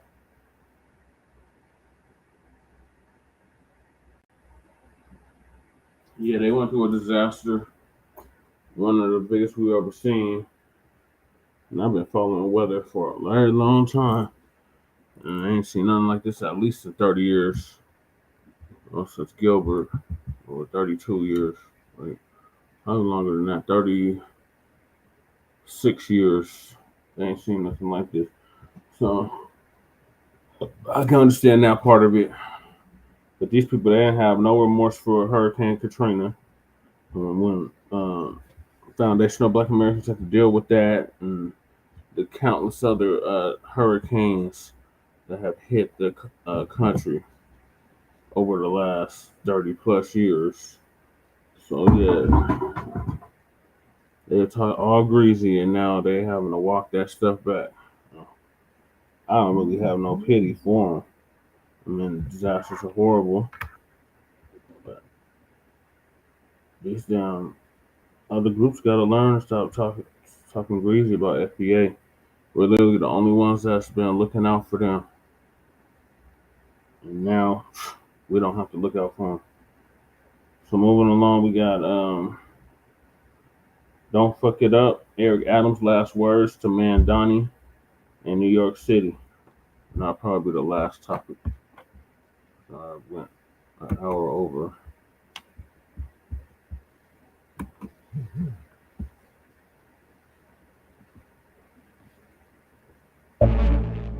What's going on, everybody? Thank you all for joining me today. If you haven't already, please make sure you hit the like button, subscribe to the channel if you're new to the channel, and most importantly, please make sure that you're following me on Telegram at TD Media Group to help circumvent social media censorship and shadow banning. With the introduction out of the way, let's get into today's news. And today we are headed over to New Venezuela, formerly known as New York City, but it looks like we're going to have to change the name once again. Now that Mayor Mamdani is in charge, we're going to have to change the name to New Palestine. So I think that's where we're going with things nowadays.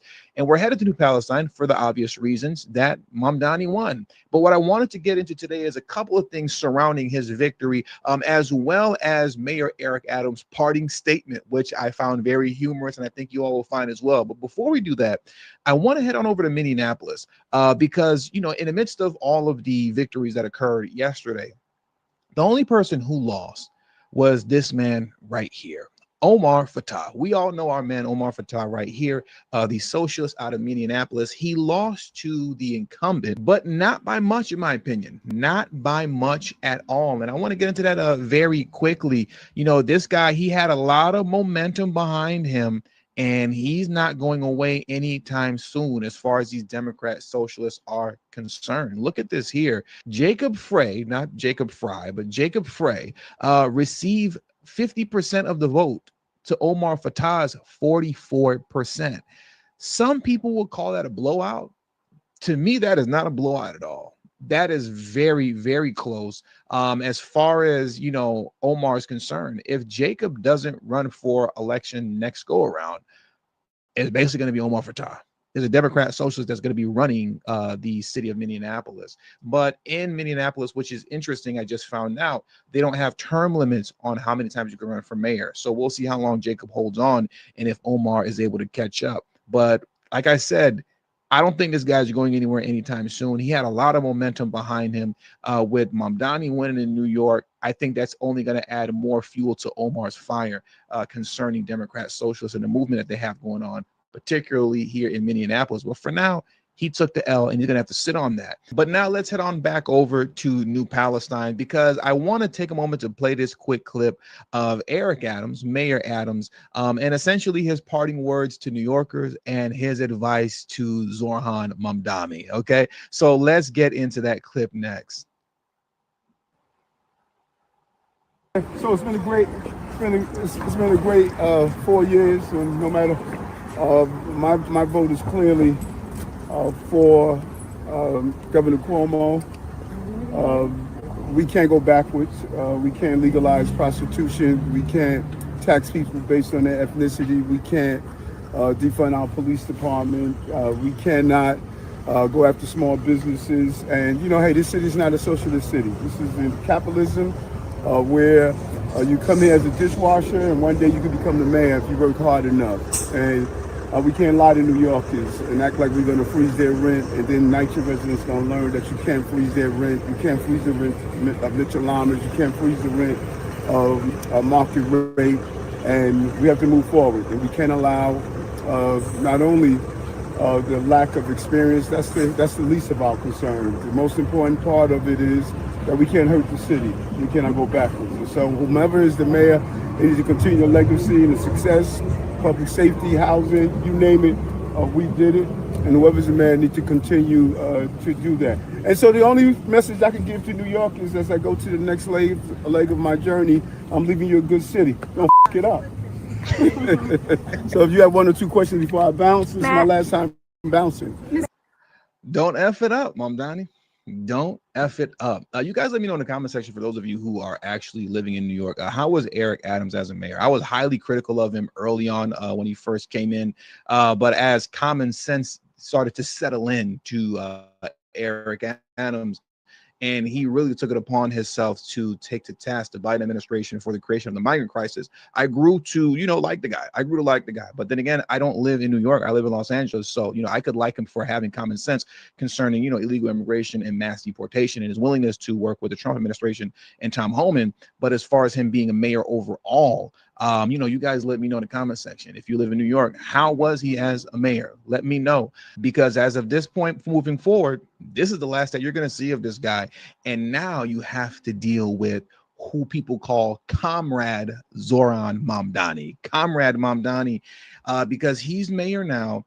And a lot of people are blaming Curtis Sliwa for Zoran being mayor. Curtis is getting annihilated on Twitter. All day today, I've just been seeing post after post after post after post, just slaughtering this guy. Those are the choices. Sliwa, you never had any chance. And at a minimum, you over New York by staying in the race long before you had any chance. And look, I understand he had no obligation to get out. He's a Republican on the ticket, but he had no chance, and everyone knew that. Everyone knew that, including Curtis. Look at this one right here. I'm saying this with my full chest. F you, Curtis Sliwa. She said with her whole chest, everything inside her. F you, Curtis Sliwa. Like I said, he's been getting killed on social media all day today. We have this one here. Sliwa should have dropped out. This outcome was all too predictable. Now you have Sliwa defenders who are saying that even if he would have dropped out, Cuomo would have still lost, because technically, for the most part, it's basically a tie, but technically not really. If you remove Cuomo or Sliwa and you give Cuomo all of Sliwa's voters, well, then, the turnout is 49.6% to 49.5%. And when you do the math, Cuomo would have only lost by 750 votes, way too close to call. There most likely would have been an immediate recount. All type of lawsuits would have been flying around. But that's what Sliwa defenders are saying, but there aren't too many Sliwa defenders out here right now. A lot of folks like this woman here, like she said, I'm saying this with my full chest. F you, Curtis Sliwa. A lot of people are dragging Sliwa right now. He's catching it real bad. Let me know what you have to think in the comment section. Are you defending Sliwa? Should he have stayed in the race, or should he have dropped out like many people, including myself, was calling for? You let me know what you think in the comment section below. But check this out here, because this is really, really interesting. Look at this. Now, the Chicago Contrarian reposted this and stated same applies to Chicago. How long you lived in New York City, right? Now, this is the question that was asked to those who voted for Mamdani, Cuomo, Sliwa, Adams, and other, right? And when you look at this very interesting piece of data here, which I find fascinating and worth highlighting, look at this. 83% of voters who voted for Mamdani, 83% has lived in New York City less than 5 years. Less than 5 years. So these are newcomers. These are people who just showed up that voted for Mamdani to get him in. 76% of voters have been living in New York City 5 to 10 years that voted for Mamdani. 76%. And when you get to 10 plus years, but not born here, 54% of those voters. Okay, I'm gonna say it again because that's really important. I want to highlight that point a little bit more detail later. 54% of those who voted for Mamdani have lived in New York City 10 plus years, but were not born there. And only 34% that voted for Mamdani said, I was born in New York City, right? So it's all transplants, newbies, and foreign-born people that are voting for Mamdani. That's who voted for him.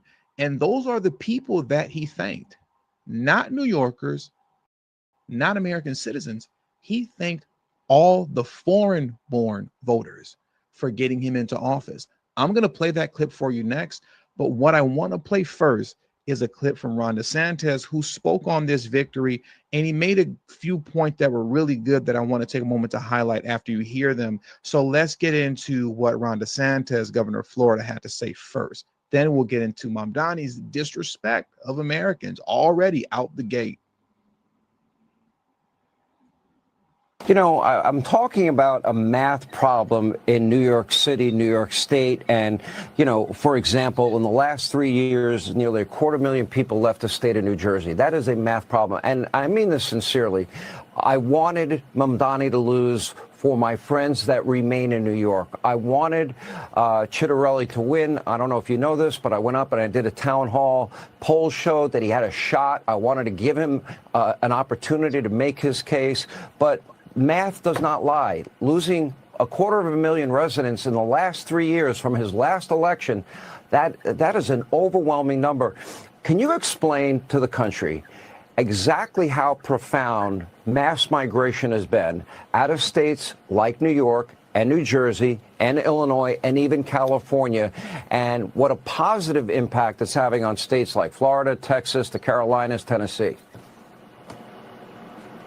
Well, first of all, Jack would have won 4 years ago, and he would have won tonight if you just take all the Republicans who've left New Jersey since I've been governor and moved to Florida. If they could have still voted in New Jersey, he would have won both of those races.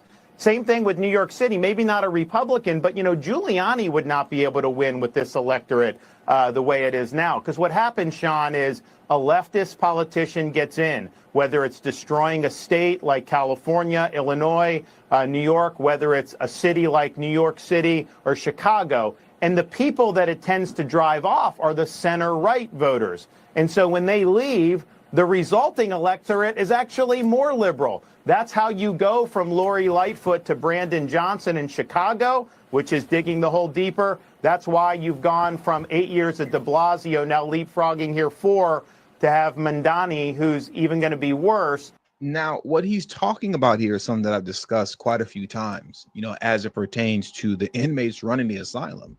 You know, at this point, we're talking about, once again, like he's saying, Illinois, New York, even California, and a lot of other states, you know, all of those with common sense, those who are considered conservatives, Republicans, center-right, and even moderate Democrats, by and large, have left these states. And this has been happening, and I talk about this so much. It's been happening for a decade now, specifically concerning New York, Illinois, and California. Their population has been decreasing for a decade.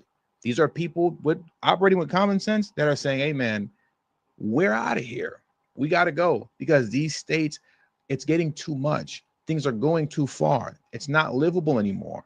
And the end result in a place like Chicago is Brandon Johnson, the idiot of all idiots, Brandon Johnson. Now in New York City, you have Zoran Mamdani, okay? It only gets worse because all the same people have left. How you end up reclaiming these cities, it's beyond me, man. I don't know. I don't know. Maybe to some degree, voter ID will help. You know, that needs to get passed. And can I give you guys a quick story concerning like how voting works in Los Angeles? Because I voted yesterday against Prop 50. This is how voting works in Los Angeles, right? So yesterday, I go to my polling place. Do you need your ID? Absolutely not. Do they need confirmation that you are who you say you are? Absolutely not. You give your first name, you give your last name, and then they say, okay, well, what's your address? And you give them the address.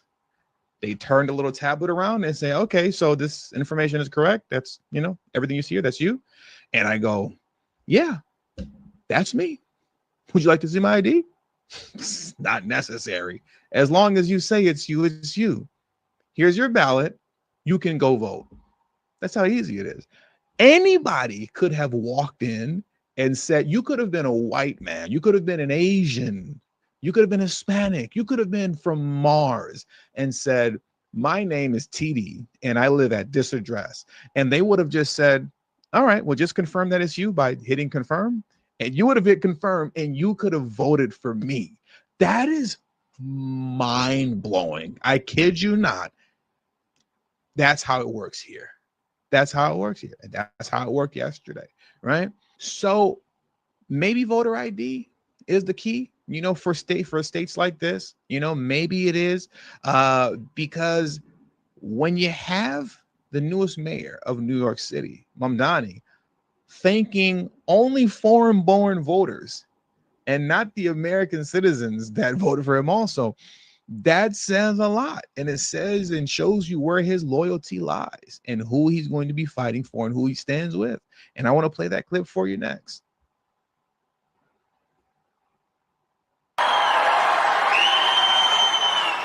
Thank you to those so often forgotten by the politics of our city who made this movement their own. I speak of Yemeni bodega owners and Mexican abuelas, Senegalese taxi drivers and Uzbek nurses,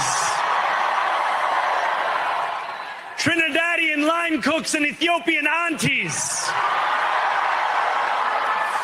Yes, aunties. To every New Yorker in Kensington and Midwood and Hunts Point. This man sitting up here naming every country on the earth, but will not thank the American population. He will not thank American citizens. Won't even say the word America, but sitting up here talking about Somalians and Ethiopians and Mexicans and whoever else that he was talking about, Palestinians, he's shouting out everybody except America. All right, New York, really let that settle in. Really let that settle in. And with all that being said, that does it for today's news.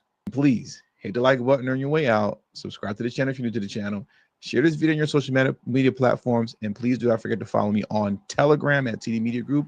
The link to my Telegrams in the description box below and pinned in the comment section as well. Thank you all for your time. Until the next video, peace and have a great afternoon. Yep, and thank y'all for tuning in. I'm going to end the show now. So join us later, tomorrow for Frontline Black News, Season 5, Episode 51, Part 1. In the meantime, make sure y'all like and subscribe to all of our platforms, Frontline Black News on YouTube and Facebook, The Revolutionary Agenda on YouTube and Facebook, and Shabaka's Black Experience Enhanced on Facebook and Twitter. So peace, love, light, reparations, separations, delineations, and black empowerment. Chan Krumah signing out from the Mile High Income and Illegal Migrant Flooded City. Soon to be arrested and deported to the city. Come on, Tom Homan. Come on, Trump. Come to Denver, Colorado. Get these illegals up out of here. This is beyond ridiculous. Peace.